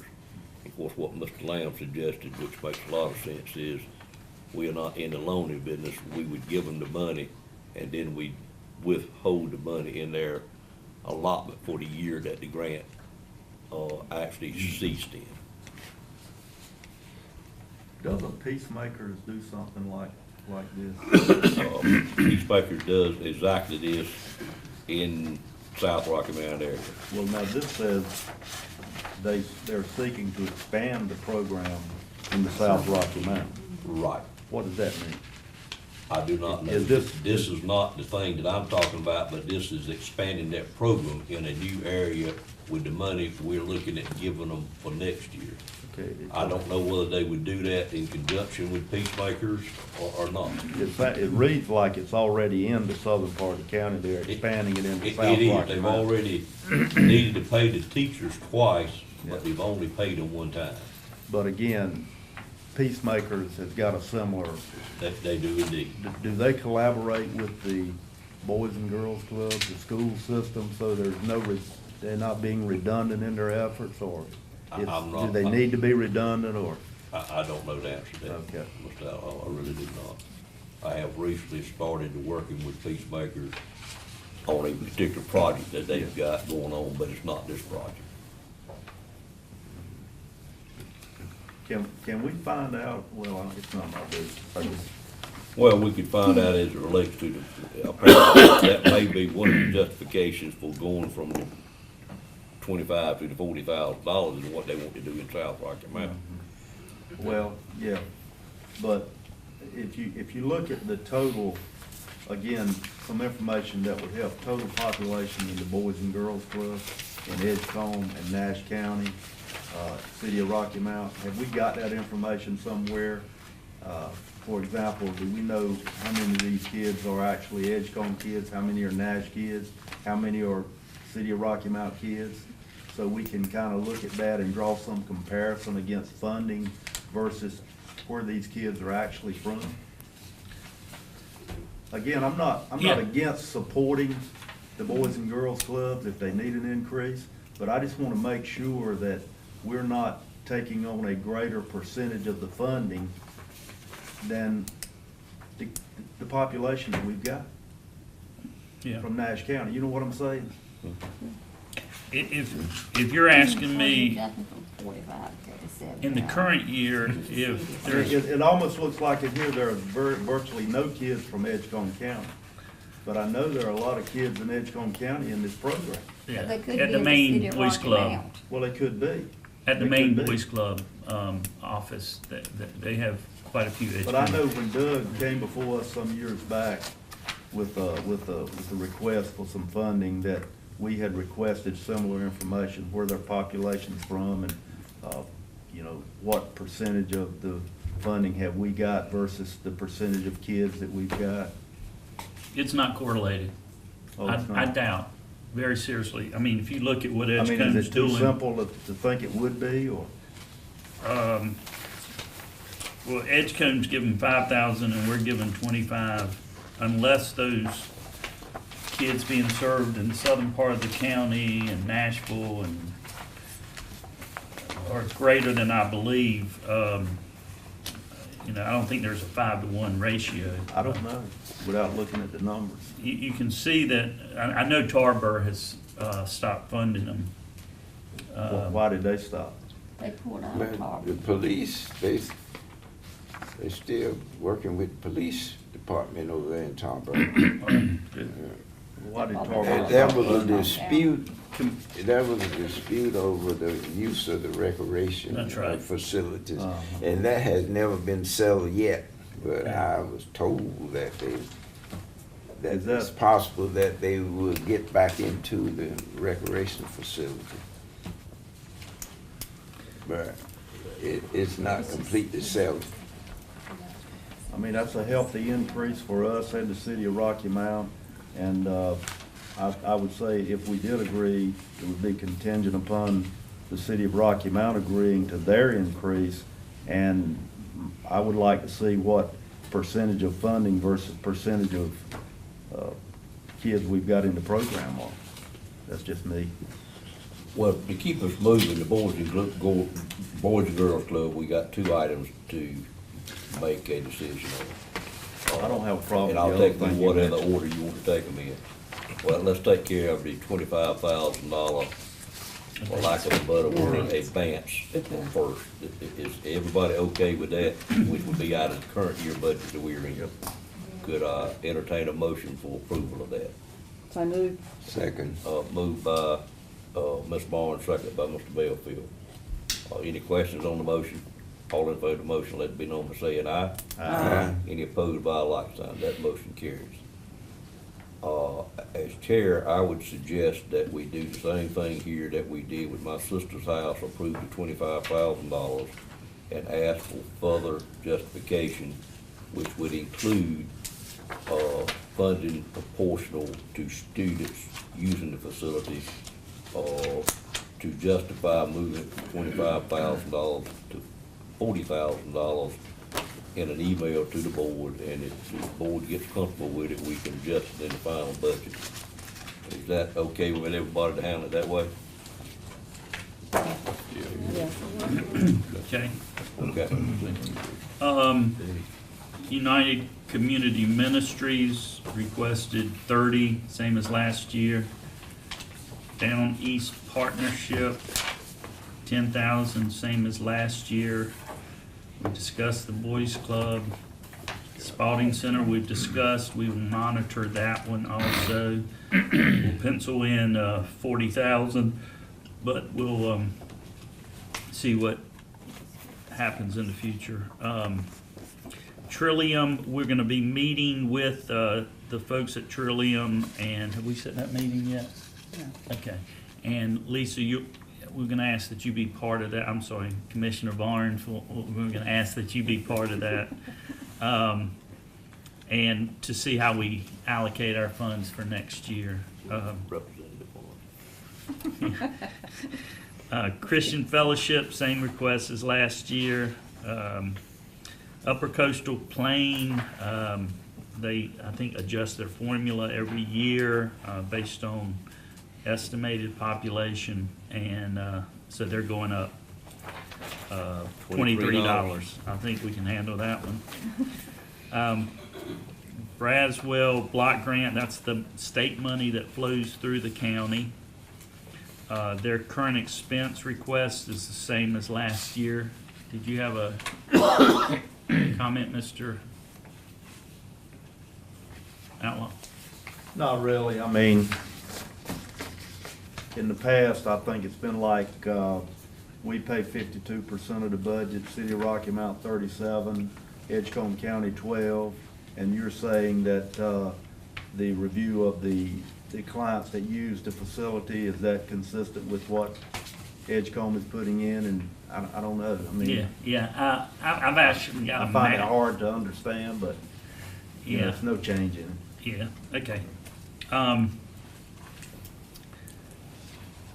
Bailey and the four, I will say, Mr. Outlaw, I think we gained a lot of ground in the last couple of years by consolidation of the other. And Library. Braves were doing a lot more in the other I libraries. agree. and we're putting in I still 14,000 wonder about the amount of money. But for Bailey, Spring Hope, Nashville, Middlesex, and Whitakers, and all but Nashville. We now have an agreement between Braswell and those four to operate day-to-day. Those four, the average cost to operate, those other four are in the $30,000 range. They're getting some of that money from the municipalities. The others, they're taking from that 130 block grant that comes from the state to fill the gap. So I have gotten them to do that, and got Braswell to agree to do that. to use that to help supplement any deficiency that they have in the budgets of those other four. Of course, Nashville stands alone. We give them 14 like the others. And none of those are being requested more. The airport, the operating expense is the same. If you look at your supporting materials, you'll see that they are requesting some match money for some large grants.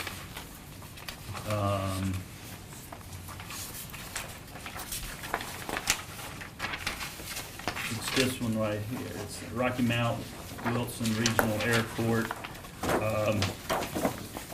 On page 3 of that handout. Hold on I'm just a sorry. minute.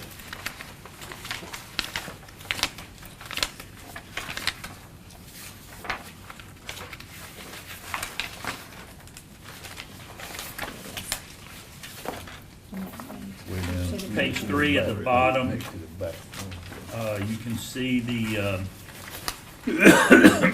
top line is the current expense, 47,000 for the 3 counties. And then they're applying for a grant of 8.3 million is the big one. And so they're asking for required matches if they get those grants. What's the grant for? Says runway rehab. One's a runway, Runway improvements. and then they've got some fuel farm mitigation and a self-service fuel farm, I think they're proposing. Nothing for T-hangers right now, but they have given you the projected cost for those. What's fuel farm? What is it? That's the tanks. Shorter. Where they fill up the airplane.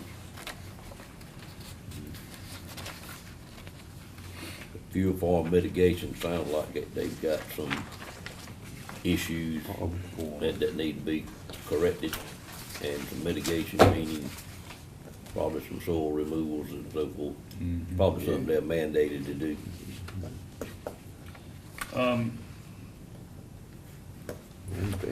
We can approach this two ways. We can go ahead and put it in the budget, or we can let them know that, well, I guess the first two, the two fuel farm issues, we could definitely go ahead and appropriate. The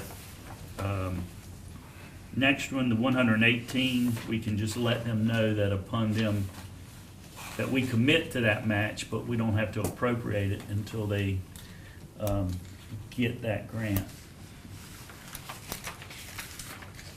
Or you can go ahead and put it in the budget, and if they don't get the grant, it rolls into fund balance, but given What are they expecting? the constraints on our to year budget.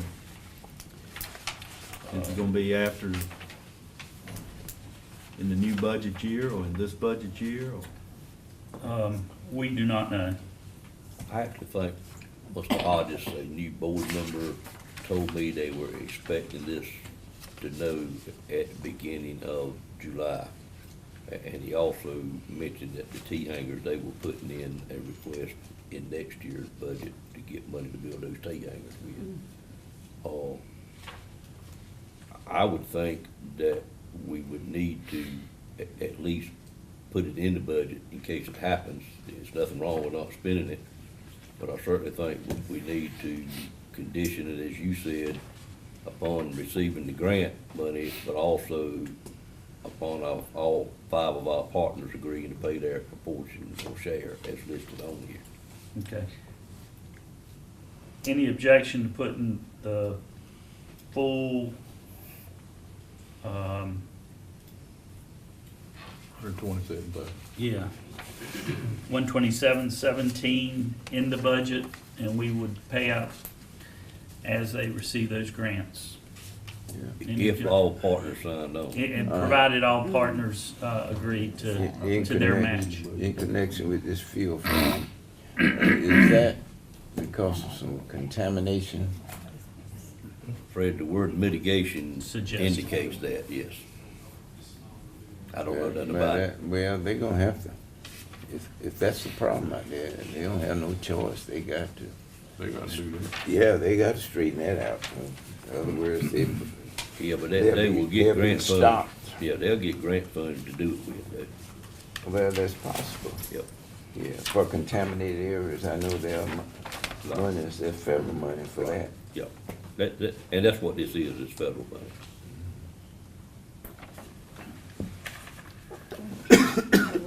That's Did you get okay with that? Is that okay with everybody?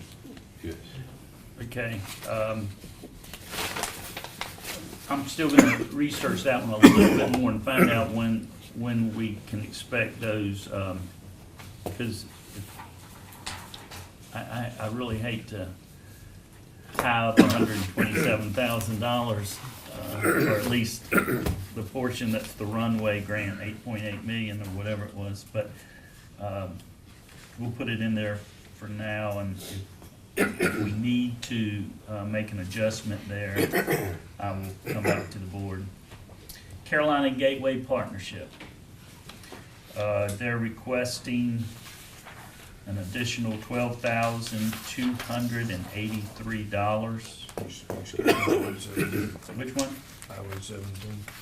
Well, it's not insane. Yeah, same amount. Yeah, we were just looking at the ones that were different. Gotcha. You should have a request at the very back.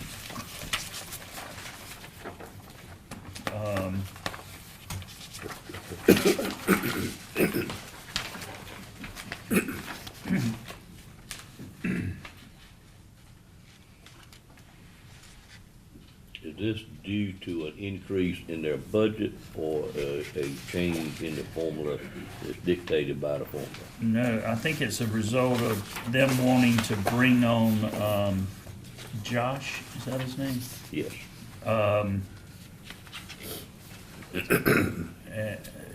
I think, I see now that everybody's request has increased. yeah.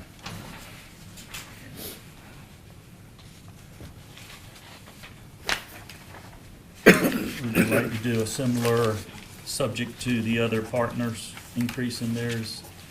I'm not in favor of increasing it myself, but it's a board decision. What I'd like to see is, I know how they determine the funding. It's based on, county valuation and population.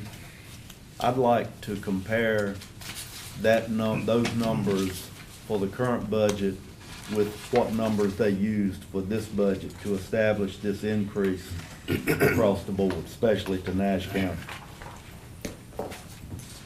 To see if the formula is actually still intact. Well, Do you think it is? it can't be exact as last year because they rounded things. It looks like last year it was based on some formula. Well, isn't that formula, Robbie, valuation? And population. And population.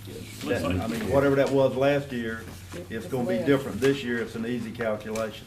Yeah, from their request, it would appear that whatever the proportional increase was, they rounded it to a triple Well, zero. it should be an easy calculation to see, if you look at those two numbers, Yeah, we can do that. to make that calculation, last year versus this year. It looks like from 17 to 18, they used the exact formula except for the town of Nashville, which is a new member pretty much. They got them involved a couple years ago. But this year, it looks like it's based on the formula, but then rounded. Well, What would happen if we chose not to do the increase? and I'm okay with that too.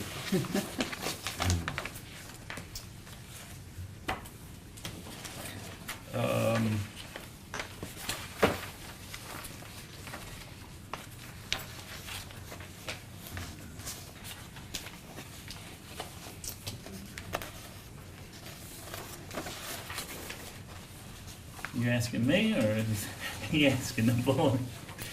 Well, I'm just thinking out loud a little bit, but every other item that we had on here, we held it the same. I have trouble justifying an increase, to this particular organization at this time.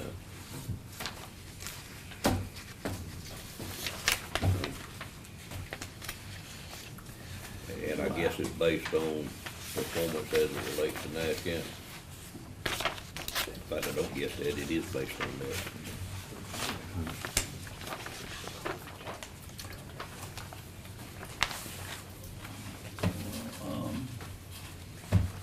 Other board members' thoughts? I'm having a problem with it. You said you did not have any problem with it. No. Okay. With the increase? Right. Or With the increase. Other board members' thoughts? It's a board decision. I'm fine with keeping it the same. Ditto. But I still want to see those numbers. Even give it the same, you want to make sure the formula fits what they're asking for. Well, yeah, I want to see, you know, when you talk about, you got these agencies right here. I want to see the numbers for those groups. That's what I want to see. Current year and projected year. Based on the formula. Yeah, based on the formula. Okay. what the current year request would be if they used the same formula as last year? No, it's, Well, the formula's constant. The formula- It don't ever change. it don't change. You But just the- take The, the the, formula. Well, it might The the round to the valuation and wanted the number. population change. Okay, Well, it should be an adjustment in the formula because we've all done a revow. That's right. Is that what you just That's what said? Yeah, Yeah. it should be less, But, right, instead of more. I think it's probably gonna work against us, Oh, okay. It may, but I mean, but it's the formula. That's the formula. Until we That's the change the logic formula, they we need use. to stick with the formula. yeah. I'd have to think it would work against us though, Ms. Barnes. Yeah, But I I wish we could put some kind of, contingency upon performance in there. Well, that's somewhat my suggestion on not increasing it, is based on performance. If next year we have a bang up year, we created a large number of jobs and investment in the county, we could certainly look at that. I just think performance has got to be a part of the equation. True. I mean, Yep. but valuation and population doing nothing for us. We're not seeing any performance, any growth in our tax base with new industries, businesses. I mean, It's coming that way. Is it? Ever since I've been on this board, not just, Wait. You done got ugly over there now, Commissioner I Collins. just, We're waiting for the train to slow down and then get off. Good answer. The formula is the formula, and if you take the formula and apply it to those agencies. Well, I think we'd see what the until number is. the board changed the formula, we've got to operate under the formula. Absolutely. Right. Yeah. I think he wants a verification that the numbers match the formula. So if the numbers match, and then that should match the dollars they've got in here. They do, except they've rounded. If you Well, look. you don't Well, they know rounded. that because the formula should have changed Changed. because of Yeah, revals. I'm not talking about any change. Yeah, you got to adjust it there. I don't think they've adjusted. They went 4 or 5 years and didn't adjust it. Right. So I don't think they've adjusted it now. Now, I think we're gonna find it's gonna not be in our favor, but if there's a formula, we need to use the formula. In fact, I know it's not gonna be in our favor. It's probably not gonna be in Nashville's It's gonna cost favor us either. money, but it's the Yeah. formula. No, Nashville was a set amount. They were outside were the set. formula. Yeah, they were outside the formula. It's the 2 counties and How about flat? the flat, but you know, we had a revow that was 1.5% decrease. Edgecombs was 5 or 6 and Rocky Mounts was 7 or 8, so we know it's gonna work against us. Plus, we've had probably more growth. But it is what it is. You gotta use the formula Formula is to, the formula. yeah. That's right. Okay, I think I heard 3 votes expressed to keep it the same as last year. I think it was at least 4 of us. Okay. But we can raise a hand if we need to. Okay, She was- so you and I, you you gotta carry a vote. Sir? You gotta carry the vote. You need to carry a vote. Vote on it. But we're not formally voting. We're No, not Okay. formally. You may not need to call for the vote. Yeah. Not for- Should, but before we actually vote, should we actually go through that formula calculation That's what I to was see what the thinking. numbers really are? I think that's another thing, Wayne. I don't, we need to decide whether we're gonna increase it or not increase it. And either way, we need to check the formula. Yeah. That's right. But what's the point in checking the formula if you're not gonna, But we need to see, Till we we need to know. see Right. if they use the formula, if we apply the current formula to what we if had, the formula says it should be You gonna have to change. 340, what would you do? we would need, if the formula says what now? Yeah, we need- 340. We need to put in 340. And it may. Well, it may, we need to put it in. Do we go back and put it in? Then why wouldn't you wait until you do the formula to see what it is before we decide on an amount? What I'm saying is, we can vote on whether we're gonna increase it or not increase it, and then apply the formula to Right. And the then, Do- 370. Then I can sit down with You need the a whatever the gateway. formula shows, up or down, is That's what it all is. we gotta do. where we're going. That's right. If y'all would, today, give us direction on the information we have, and then I can meet with Gateway and discuss the formula and, updating the formula. And then invite the board out there and out. And maybe in the formula, if you're gonna have that discussion anyway, maybe you can go ahead and broach the subject of maybe the formula needs to be expanded a little bit.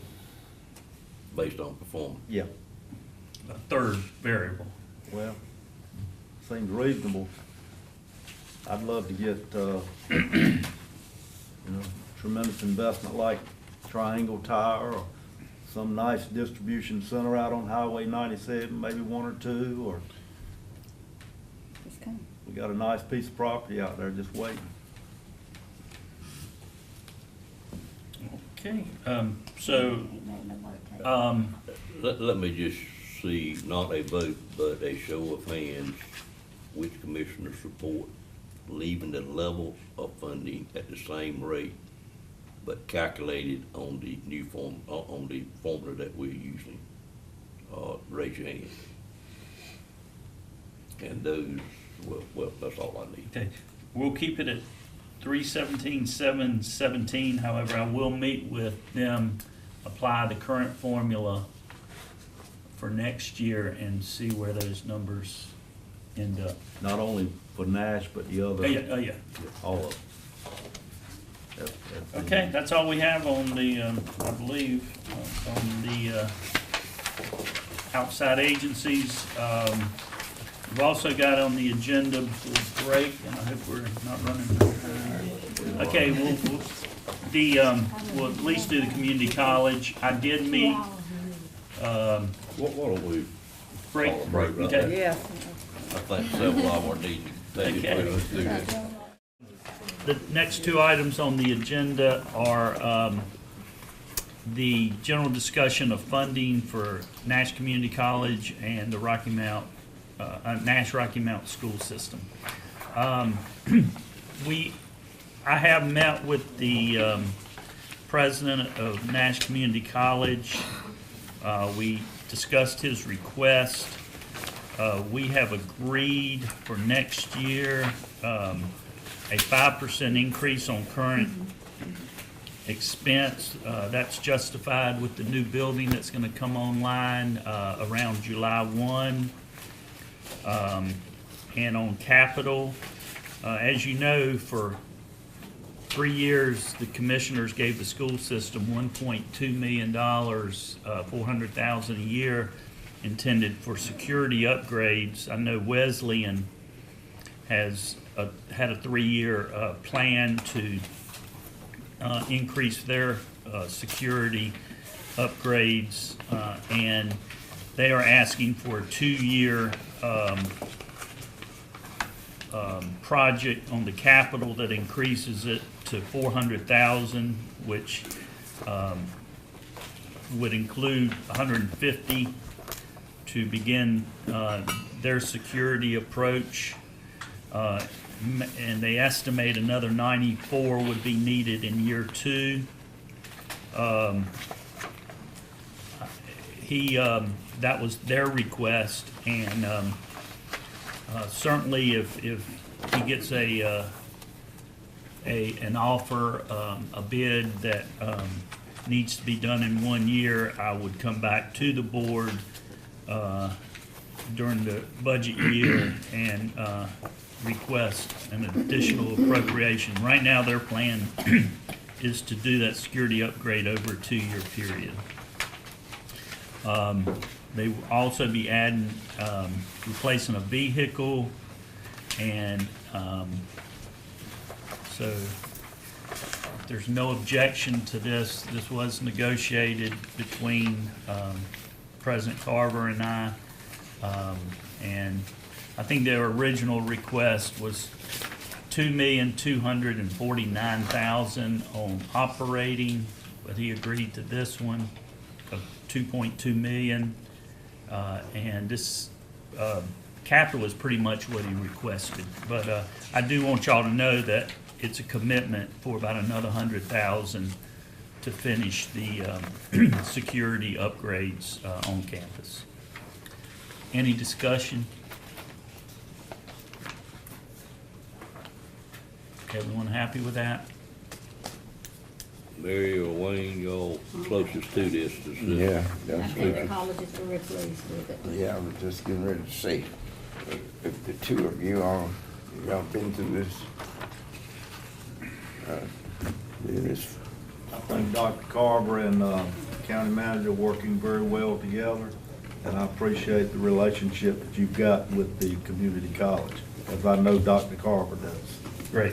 And the Board of Trustees have endorsed and approved this requested budget, so. The next matter, I'm sorry. Do we need to take care of Patsy's matter with our Sure. consultant here? Sure, we can do that.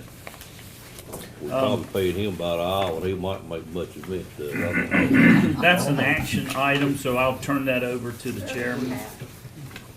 We're gonna just move down to item number 11.50 PM, for lack of a better description, and Patsy, I would turn it over to you, ma'am. And the consultant. Mike, welcome back, sir. Thank you. Nash County, as you know, has been awarded $1 million in Community Development Block Grant Disaster Recovery Funds by the state of North Carolina. And the state requires that the County Board of Commissioners adopt certain plans and policies which will be signed and returned to the state per our grant agreement before April 1st, 2018.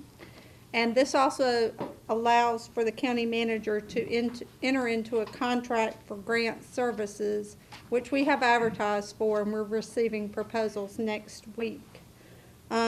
We made a few changes to the documents that were quickly drafted after the state finally gave us some guidance that we had been waiting for, just changing titles, addresses, emails, spelling, grammatical sort of things, nothing substantive. And I'd like to introduce Mike Barnett of McDavid again, who will tell you more about these policies and plans, and then I'll make a recommendation. Thank you, Patsy. Because this program is funded originally with HUD funds that are administered by the state of North Carolina, there are compliance programs you must have, plans you must have in place. I have given you a list of those. There's Equal Employment Opportunity Plan. There's a Section 3 plan, which Section 3 plan directs you to engage as much as possible low, moderate income from the project area people, hire local people. Procurement plan and code of conduct outlines how you'll go through procurement for all activities in the program. Code of conduct, in essence, says I won't take kickbacks, your staff won't take kickbacks, y'all won't take kickbacks, which I'm sure none of us would. Language access plan is a plan on how, if there are individuals in the county of various non-English speaking languages and people, that you can give them access to the program and help them understand the program. Citizen participation plan is how you as a board and the county staff will engage the public, how you'll give access to the public for public hearings, when you'll have public hearings, that type thing. Your fair housing plan, one of the requirements of HUD funds is that you affirmatively further fair housing during the life of the program, during the 3 years or so of the program. And it outlines a complaint procedure if someone has a complaint. It also outlines quarterly activities that we'll undertake to affirmatively further fair housing in Nash County. Excessive force policy, in a nutshell, this is a statement by the board that you will not use excessive force to disrupt nonviolent civil rights protests. That came from, it originated in the abortion debate back decades ago when that was first going on. Anti-displacement relocation. Beg your pardon? Would you repeat what you just said again? This policy came into place when there were, during the abortion protests. Right, but what was the policy again? The policy, in a nutshell, says you as a board will not participate in excessive force to disrupt nonviolent civil rights protests. I don't think we're gonna use excessive force to disrupt anything. I didn't think we would either, but it is a policy you must, it is a policy you must adopt. Okay. In that form or something similar. The anti-displacement the anti-displacement relocation assistance plan, it says if you do displace individuals, it outlines how you will help those individuals. It says if you do displace individuals, you will provide them with resources in which to live after the program. It also is sometimes called a one-on-one replacement. In that policy, in a nutshell, says this program can't come into Nash County and leave Nash County with less habitable housing units for low moderate income people than were here when the program first started. So that's a policy you must have. Section 504, this is real close to the ADA type policy, and you need to adopt a grievance procedure if someone has an access to facilities type grievance. We have a separate plan, what's called a 504 disabilities plan, that evaluates the facilities of the county, but this is specifically says you need to adopt the grievance procedure. I've been through it rather quickly. I'll be glad to go through, answer any questions you might have, or go into as much detail as you'd like to go. Any questions for board members? I wonder, did it have any connotation to what's happening in Raleigh now, in South Raleigh, especially in the African-American communities where people are being displaced, and they have a concern, big concern about that. Is this similar thing as what this? I'm gonna address it by saying something else, if I can, besides that situation, because I'm not familiar with it.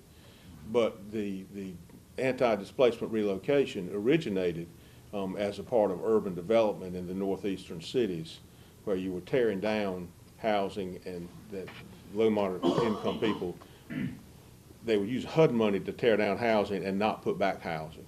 So you were decreasing the housing stock. And there was it's called Section 104D of the Barney Frank Amendments. And that's in essence what it said, was we'll come in 1-to-1. I'm not familiar with the South Raleigh, but I promise you, if they're using HUD funds to do it, they're gonna put housing back for what they tore down. Yeah, but I think their biggest concern was that they're displacing them. Yes, sir. Somewhere else. Yes, sir. And this policy assures that you will not displace people without giving them adequate relocation assistance, which is under the Uniform Act and outlines what you'll do. But So- it doesn't say that you have to do it in that particular area.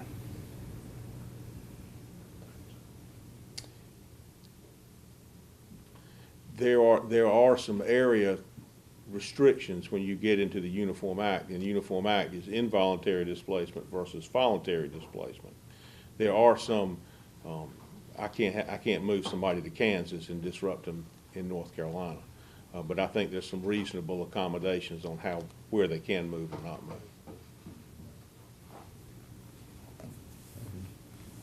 And one more, most of the time with involuntary relocation, which we don't plan on doing, but if you were doing involuntary relocation, you would be given benefits, and then you could go select where you want to go. I say you as the person who was displaced.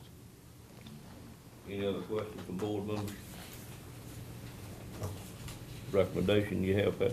Recommended action, and using some words that were recommended yesterday in a conference call with the state, to approve the plans and policies, including the grant services contract, subject to receipt by Nash County of a fully executed memorandum of understanding, meaning the grant services contract should be dated and signed by the county manager after receipt of the MOA from the state.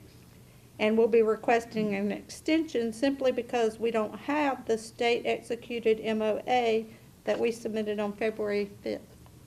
It's in review up at the state, along with everybody else's.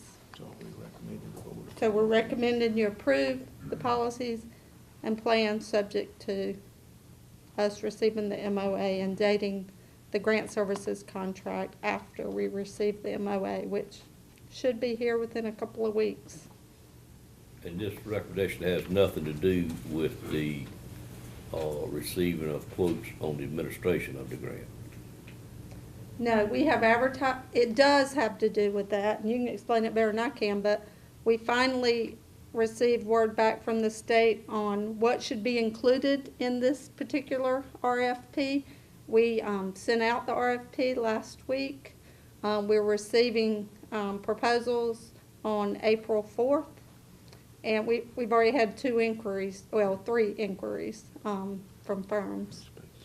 So that award will be a separate item at a later date. We're proposing that it be included with this. After we receive the proposals, we have a 3-person committee review them, have the recommendation to the county manager, and review of the contract by the county attorney and county manager before it's executed. You want to say more about that? And the thing that triggers all this process is that Nash County and Patsy all have sent your memorandum of agreement back to the state, and the state has not signed it and sent it back to you. So everything's contingent upon the state getting their signature on it. That's what puts all this stuff in motion. We have already budgeted for that. That part doesn't concern me. What does concern me a little bit, you've got an RFP out for a consultant to administer the grant, and I think you just said you wanted us to approve a future RFP that we don't have in hand yet. I would have That's to ask correct. the attorney first, can we legally do that, but The make us feel better about that. part of, I'll try to give you warm fuzzy about that. The, I'm probably a little bit more than one. okay, well, I've got, on your, it actually is on probably page 3 of these policies. It authorizes, the county manager to do certain things. One of those is to approve and sign the administration program management service contracts, various service delivery contracts and things. So you, by taking action of the policies, are authorizing the manager to make the decision. What you're asking us to do is to allow the manager to approve that RFP, not for us to approve a future RFP. Yeah, correct. Okay. Well, that sounds much better stated that way. Any other questions from board members? Vince, any issue with that? I'm okay with Okay. The way you said it the second time. that. Yeah, I now understand it. Right, yeah, me too. All right, and what I've got here before me is what we are approving and what you need signed. Yes, sir. Okay. All right. I'd entertain a motion then to approve the program compliance plan and policies for 2017 CDBG-DR. As presented by the consultant. Moved by Ms. Wells, is there a second? Second by Ms. Richardson. I'll stop and see if any board members got any questions on what we're doing. You don't. I've just been handed it to sign, is the only reason I have it. Oh, I'm sorry, I was told y'all were gonna have it, I apologize, or I Well, would've made copies. I don't know that we have it, do we have it? I don't think so. I got a motion and a second on the floor, is there any questions? All in favor of the motion, let it be known by saying aye. Aye. Any opposed by a like sign? Motion carries. Thank y'all. While Patsy's here, may I talk briefly about the email I got yesterday about grant funding for internet? There was a suggestion by one or more commissioners that we evaluate that and look at what our match should be to help us in that process. So if we could get together Okay, soon, and when is that due? I'll look at it, I looked at the email, it is a program that we had looked at a couple of years ago and had somebody, 2 people from USDA, from the state and the I don't know, President's Task Force or something, come down and talk to our committee, and it wasn't one for which we felt we could move forward with, but we'll certainly look into it again and make sure nothing's changed, and if it has, that we meet the deadline. Okay, thank you. May 14th. Thank you. May 14th. And I'm assuming all the board members read what Mr. Lamb was talking about. He sent out something yesterday about that grant. And a question that a couple of us had, it had a 15% match requirement, I think, if I remember right. And some of us suggested, would it help the process if we were to increase that, similar to what we did on the 97 sewer? Is what the question was, because we know we're gonna spend some money on rural internet, and if we could up that match some to maybe whatever the board decided, 20%, 25%, to maybe show whoever awards the grants that we're extremely serious about that and would like to get the money. Normally that helps some, but we would have to listen to Ms. McGee and whoever approves the grants or awards the grants to see if that is an enticement that would be looked favorably at. We'll definitely look into that. Okay. All right. And then there's a webinar. Right, a webinar coming up. Next week. Yeah. But you should have, each of you should have an email on that. It went out yesterday. Mr. Lamb? I'll turn it back over. Okay. Next thing on the agenda is the Nash Rocky Mount appropriation. They have not made a request yet. And you should have in your packet something that looks like this. By law, they're not required to make their request until May 15th. They've agreed to come before us, joint meeting, I believe April 24th, to make their formal request. But we wanted to discuss this with you until, you can see on this page, attachment D, and I'll probably turn it over to Donna, but on the top right, you'll see what the current year appropriations were. And this is, she's calculating a formula for the other two entities, Edgecombe and City of Rocky Mount, based on attendance and the statutory formula. But we do have $750,000, before I turn it over to her, $750,000 in addition that we've set aside for the early college capital project. They're estimating, I believe, Mike, about $900,000. Yes. So we may need to, at some point in the next budget year, appropriate some additional funds to fully pay for that. But Donna, if you would let them know what we're looking at here. Okay. What I did, this is the appropriation calculation that we do for Edgecombe County, and what was referred to in the past as the gap funding from the City of Rocky Mount. And I used in this formula what we currently have budgeted in fiscal year 17-18 for the current operating expense, as well as for the capital appropriation. The changes that are reflected for possible funding for fiscal year 18-19 is the population, the student population, as well as the debt funding. And so if you look over to the right hand side under the total amount Nash County would fund will be the same as prior year, the $21,717,151. Edgecombe County, they would fund $2,358,689.46, and the City of Rocky Mount would fund $417,037.57. And as Z indicated, what's not included in this funding calculation is any funding for the early college based on that percentage allocation. So when at some point that we will revisit that calculation, whether it's at the completion of the early college, once we have a final total, depending on the guidance from the board.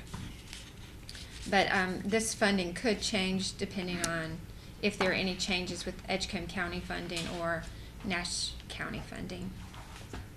But the early college is gonna change the funding. It will, based on, because that will be capital, right, because that is a Nash Rocky Mount School capital item, but it's currently not included in this calculation. I think we've got some obligation that we have to keep Edgecombe County appraised of what capital we are doing, not to get blessings, but to keep them appraised ahead of time. Have we taken that step on the early college? I believe the superintendent is meeting with the Board of Commissioners of Edgecombe County and with the City of Rocky Mount. And I would suspect that that would come up, but we can certainly send them information as to what we anticipate in addition to this formula for next year, that we're going to be spending additional funds. If it's $1 million, their share would be $110,000. 900, it'd be about $100,000. Seems like it'd be a good idea for Nash staff to meet with Edgecombe staff and City of Rocky Mount staff and let them know exactly what's out there for them with public education funding. I believe the superintendent, in some email or some conversation, indicated that he would like for me to join him in those discussions with the two other entities, and I will certainly make, if I am in fact invited, I will certainly talk about it. If I wasn't invited, I would set up a separate meeting, and I'd make sure they had the numbers, including whatever the addition of the early college is, and you could kind of, lock and load that with an email or whatever after the meeting, so everybody's clear and understanding exactly what their commitment is. Yeah. Probably a good time to just review the exact wording, Vince and Z, in that general statute, to make sure we don't miss something we're supposed to do about notification of capital expenditures, because I just recall something that we were supposed to go over it with them ahead of time. It doesn't require them to approve it, but it requires us to share information. And I think that's what the purpose of the meeting, the schools are thinking that they're the ones that are supposed to provide that information to those partners. If you would verify that. I'll verify that, Okay. yeah. I read it a week ago, but I didn't pay specific Yeah. care to that particular part of the statute. You can see that right now, the debt service, based on what they're giving to the school system from sales tax restricted funds for next year will, for capital, would be 8,000 less than what they. Right. They have debt service on Rocky Mount High School, the same that we do, and so that, that reduces what they owe for capital. Because they are paying a portion of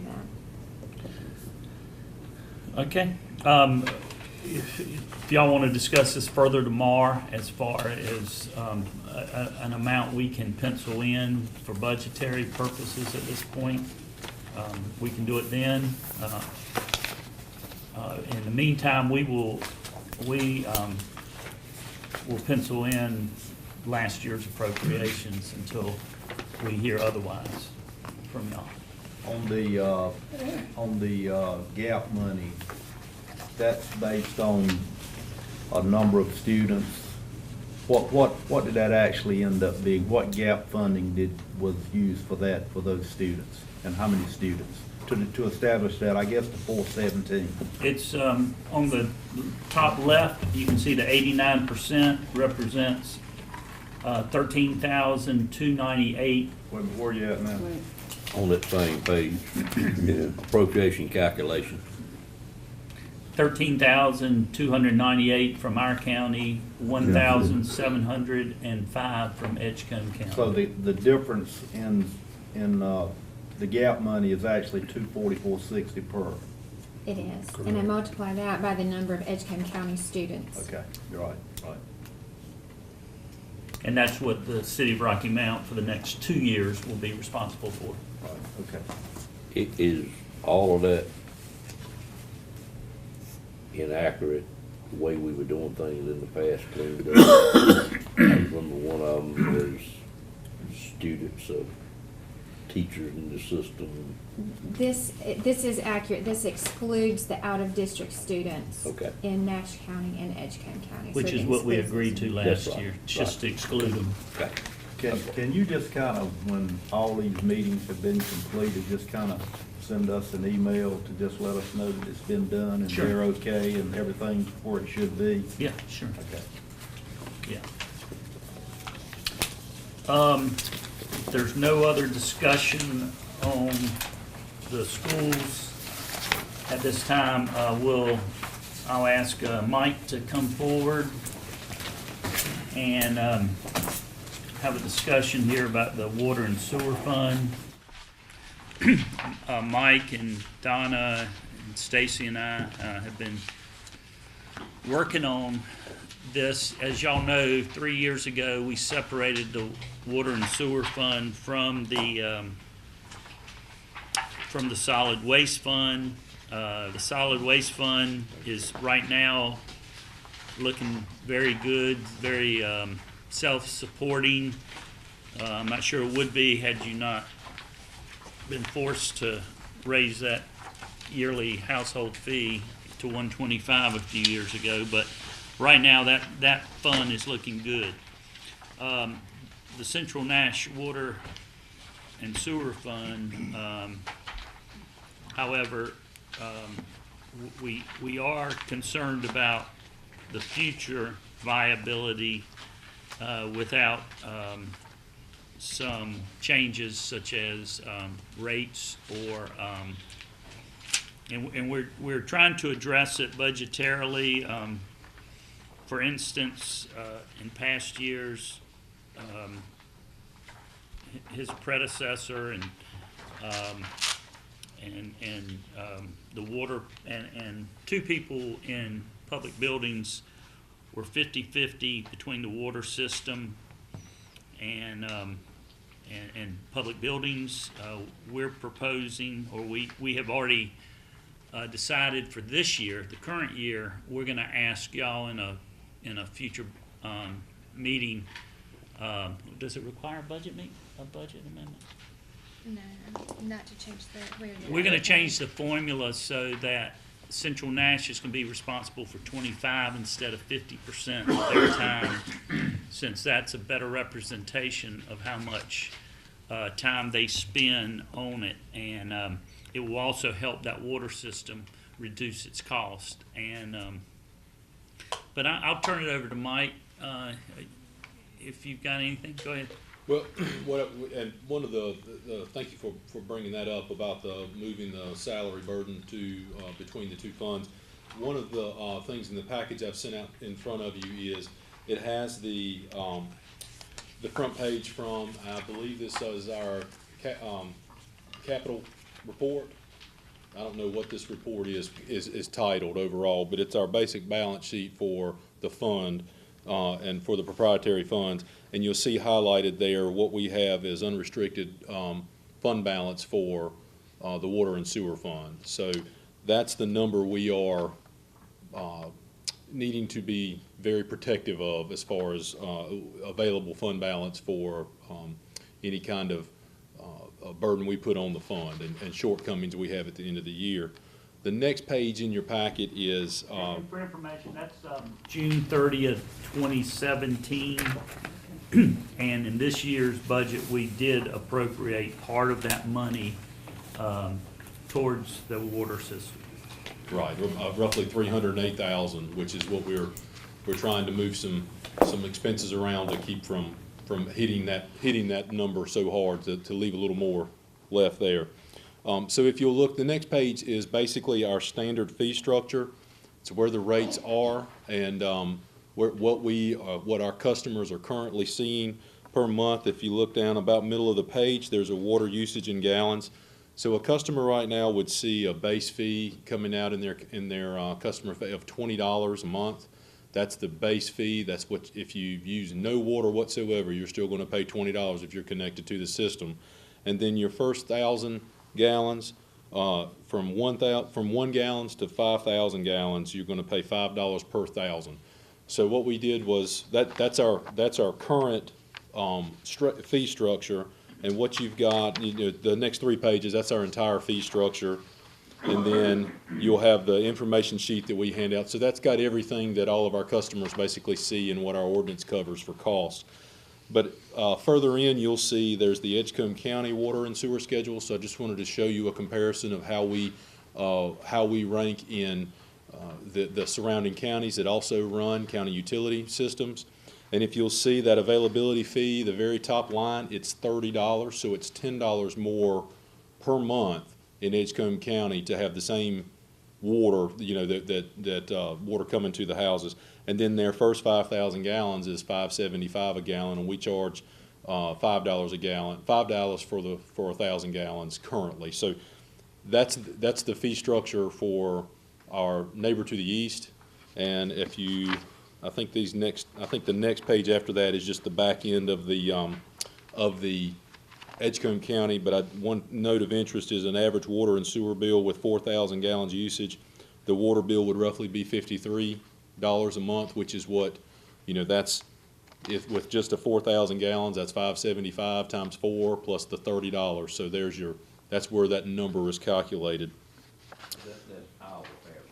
That's our That's Edgecombe Edgecombe County's average, average, yes, sir. Okay. Ours would be right now for a 4,000 gallon, about $15 less per, for, in general, for that fund. So, but we compare as less expensive than our neighbors to the east. Mike, are you aware of what the average of all of our bills is in usage? Not of the overall average, and of course, you know, you've got commercial versus residential mixed in there. I can pull those numbers. Residential. Right, I can pull those numbers. A typical bill in a month is about $35 for us right now. Well, that's all I need. Yeah, that's about 3,000 gallons worth of water and the $20 monthly fee. So it's about 35. 35 to 38 is what we're seeing, but I can run those and get you an exact number, but that's I my. don't think you need to do that. You told me. I was really interested in where we were with the 45 we use so often that we're trying to keep it at or below. Well, 45 would be the 5,000 gallons of water a month, which is encompassing the entire first tier of our bill structure, and the 20. So that would get you $25 of water and $20 of service. So, I guess I'm trying to get ahead of you, and you're gonna make a recommendation at some point of maybe where to carry these fees to. well, I kind of want to just show you what everybody around us is doing, and then we can get there. It's what I'd like to do. Is a standard residential tap 3/4 inch? Typically, yes, sir. What is a 1 inch? What does that buy? A 1 inch, you mean as far as capacity, or? Well, a 1 inch will get you physically more water coming to the house. Typically residences are 3/4 inch. Well, that's what we push most people to now. If you're 800-900 feet off the road, as we sometimes get out in the rural areas, you may have a 1 inch, and then you can do some plumbing exercises to get a little bit more flow to take advantage of that. But Okay. that's the typical 1 inch, and a lot of people for their irrigation to be able to get the flow out want a 1 inch tap for irrigation purposes. Edgecombe have their water system in place. I mean, they're not paying back like we are they? I live in Edgecombe County. I have been a Edgecombe County water customer for at least 15 years. And I was in one of the later phases of the expansion, so I don't know that they're in a current expansion phase. Many but- counties started doing it, he's gone, but in the 70s, there So were. I'm just thinking, this is not apples to apples kind of thing. Well, it's not apples to apples as you induce debt service into the Yeah. mix, Right. yeah. It hurts us, because debt service, we're having to Right, eat the debt service. exactly, And yes. perhaps they're not eating debt service anymore. But they're 40 more. years from 70s, it could be running out. Well, the other thing that Edgecombe doing, at least over the last 5 years, is they're putting a lot of sewer in the outer areas of the county, which is a tremendous expense. And that's what So they I'm use. sure That's how they fund they're using the water, the sewer rate is always based on the water rate. Okay. So it's a multiplier of, so I'm sure they're not probably any better off than we are, maybe worse. I don't have any clue, but they've spent a lot of money on sewer. Even though they're getting grants, there still is a large matching number. And I can tell you that this $30 fee, this is new as of January 1, because it just went up by about $5. They just adjusted their base fee, and then the tiers went up as well just a little bit, because I remember getting the letter I about it. can about bet you that was driven by your sewer Right. debt service costs that they're creating in Edgecombe County. They got sewer in places that I really question quite frankly. So that was the second page of Edgecombe. I went to Wilson County and pulled Wilson County, just so we were looking at what the flat rates and the general, and theirs is a very straightforward, simple structure. Their flat rate is $25 a month, whereas ours was $20. But they do their tier pricing a little different than we do. They have it for 3,000 gallons per tier. And I don't know if that's based on what their average customer is using out in the county, but ours is broken into 5,000 units. Theirs is 3,000, meaning that for the first 3,000 gallons, you're gonna pay one rate, and when you go over 3,000 gallons, you're gonna kick into the next tier. Ours is at 5, so it allows us, if these are just structures that I wanted to kind of show some things we could maybe do to move and maybe generate a little more revenue and still be in line with what our neighbors are doing in other areas, so that we're not overtaxing our customers. So, and overtaxing is a bad word, but overburdening our customers, I guess. But that's Wilson County. And then I've got Franklin County is the next one in the pack. And as you can see, I've highlighted just what I would say apples to apples would be for us. For a low volume water user, they're $30 base, and then you have a 2,000 gallon, for 0 to 2,000 gallons, that's included in your $30 a month, and then after that, you're paying $7.30 for every 1,000 gallons over 2,000. So a 3,000 gallon customer would be a $38 bill average as well, whether they use but you'd be $30 if you used less than 2,000 gallons. So it's a low volume customer, and that's just for water. I didn't compare any sewer rates or anything like that because the water is where where we're focusing right now. But I've given you those to kind of show, hey, these are what our neighbors are doing all around us. We are substantially, well, I say substantially, we're behind on what our rates are, and we are showing that evidence in our end of year fund balance needs. And so we're looking to possibly get to a point where we can maybe bring in a little more revenue to make ends meet, not necessarily to profit, but to just cover costs and try and make this system viable, especially with the debt service we're seeing. The very last page, and it doesn't have very much identification on it, but this is the excerpt from an email I got from City of Rocky Mount for the increase of our rates that I've just gotten this week. So this is what our rates will be going up as of April 1st, and I think it was a planned increase. It's not news to us, but this is what the statement of the rates will wind up being. I have not run the projections to what that will mean to us because we don't at this time buy a lot of water from Rocky Mount, but we do get quite a bit from them. And it will make some difference, but overall it's a 3% increase, so our expenditures will go up by approximately 3% if you want to look at it as a straight flat rate. So our cost is going up, and our ability to capture that in revenue is compressed at this time. So I don't know about a recommendation. We kind of have not really discussed making a recommendation, but I do think that in the coming months, we will need to maybe really look at it hard and maybe generate some revenue projections to see what we would need to do for possibly a flat rate monthly, go to a 25, go to a 27.50, go to a $30, whatever we feel like the board would be agreeable to in order to be able to generate a little more revenue for the fund. And to follow up, as I said, we have been meeting trying to look at this year's budget as well as next year's budget. And let me say that you can change water rates anytime. It's not like ad valorem taxes that you can only do once a year. You can increase rates at any time. But we do have we appropriated 300 and some from the fund balance this year. We're hoping we don't reach that.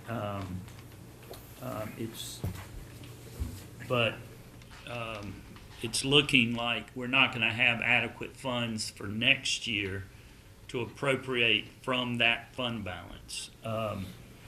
That can be compensated for by either transferring additional funds, like you did when we split the two funds from solid waste, an appropriation from the general fund, or a rate increase. So that's the situation we're in. We've got debt on this Central Nash until 2046. 40-year debt, and you might have some 46. Yeah.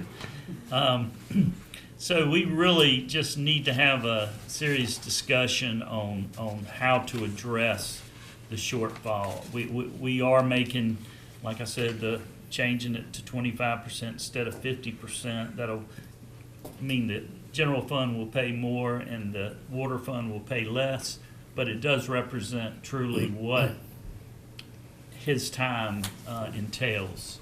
And, but that's not gonna take care of the whole problem, so. I Just to have a brief discussion, Mike, my thought is, if this is, gonna need to happen, I think I'd prefer to see us do it prior to getting the next water district, in effect, or get it online, so we won't get one online and then immediately have to raise the price. I'd rather see us probably do it this year, is my thought on that. The other thing, if I remember right, the $20, which is if you use 1,000, is that not also what a person pays per month that has a service that is not connected?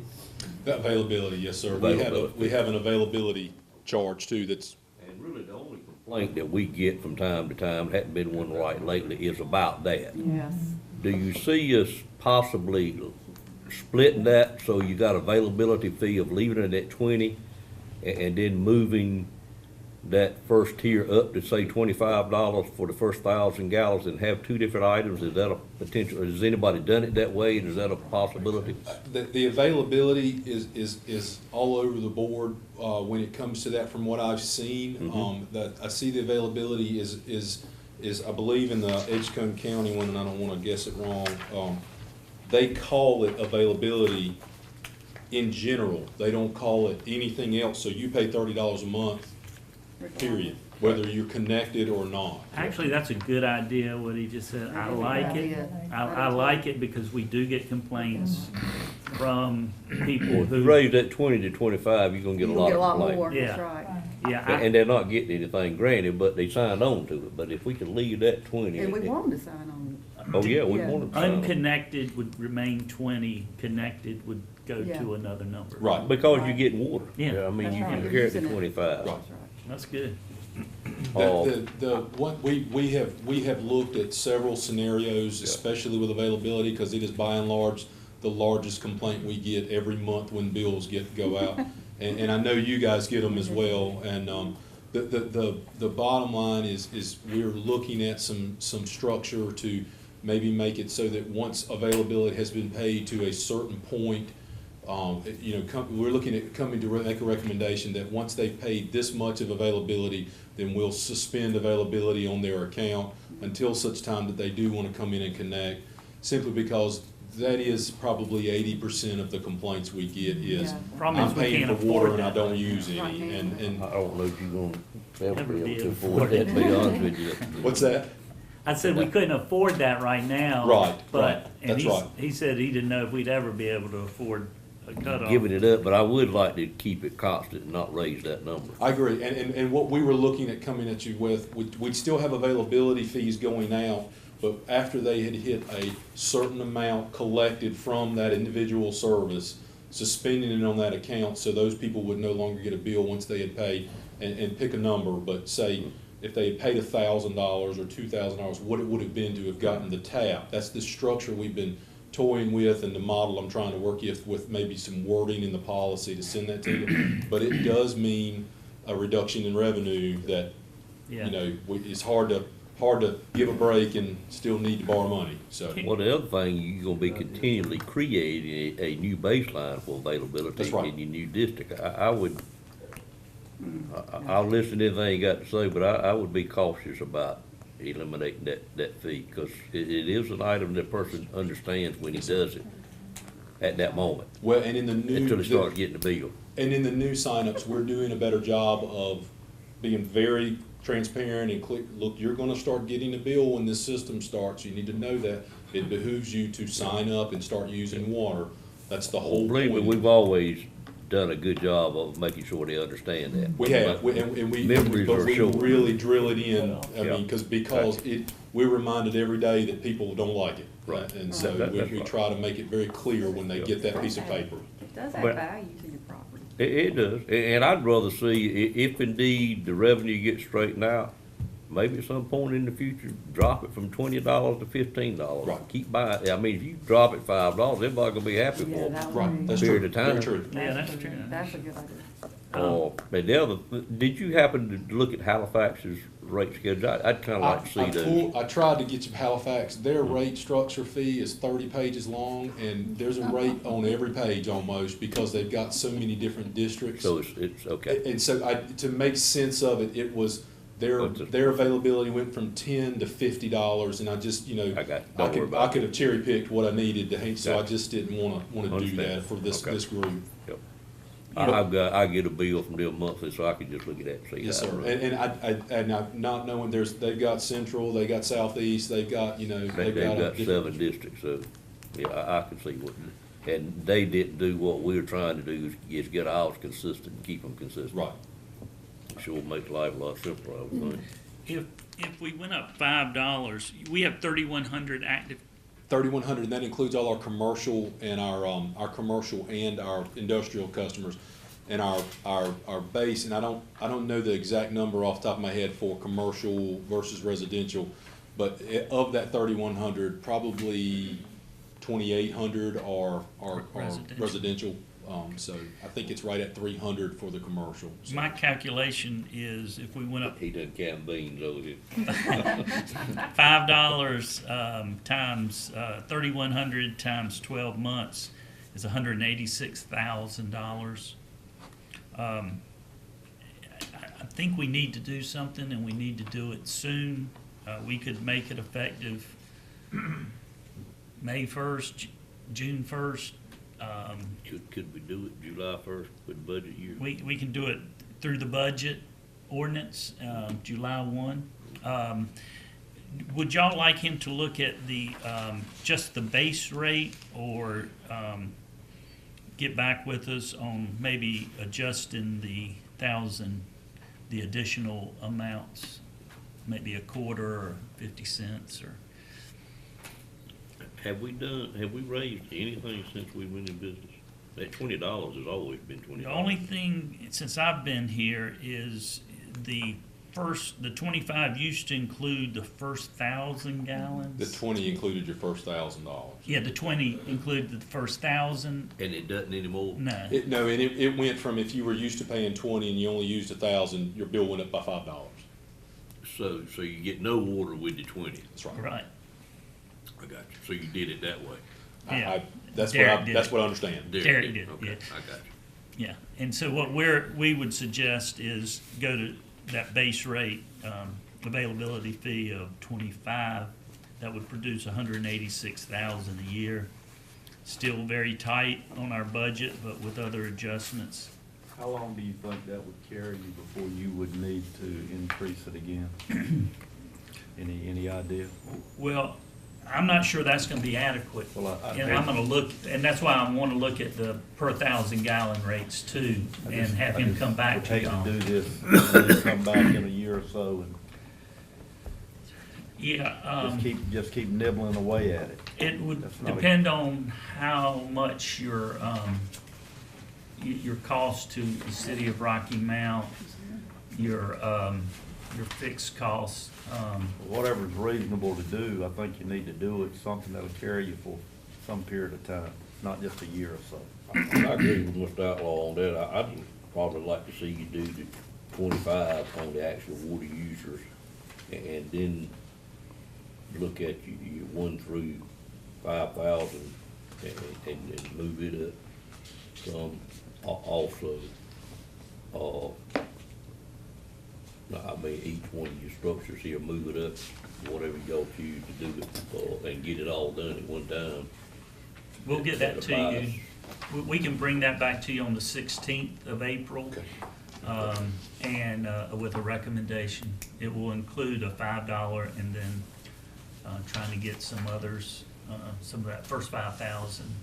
Thank you very much. That's something that's been worrying us. You hate to have an enterprise fund that's not self-supporting, and Particularly when you're getting ready to add significant base to that enterprise fund, Right. you need to get the rate. well, that's something else we need to decide if we're gonna put the Northern Nash in as a separate district, different fund, or include it in this fund. And it may be that for construction purposes, we keep it separate, but at some point in the future, you combine them. They should be. In doing that, why don't you look at the last 5 years, Mike, since we hadn't adjusted the rates itself, and see what the total increase we've received on the water purchase price from Rocky Mountain over the last 5 years, and see if there's any connection that makes sense there. I wouldn't want to publicly say we're doing it because of that, because we still get questioned a lot in the new district where the water's coming from, and it's more favorably not to Right. have a large discussion about that item.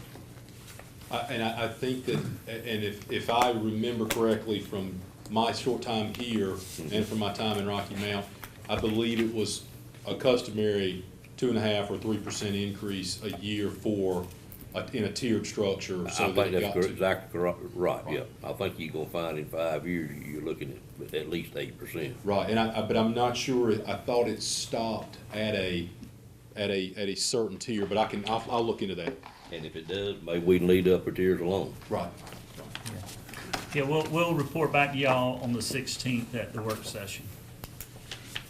And try to go ahead and, well, at that time, we'll be able to then incorporate whatever decision y'all make in next year's budget. Make it effective July 1, if there's no objection. Okay, Thank you. next is lunch, unless y'all wanna keep working.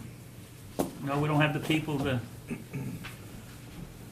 Working with. Yeah, lunch is ready in the next room. We have it set up in the next room, and there's tables over there where we can eat over there as well. Thank y'all, it's good morning.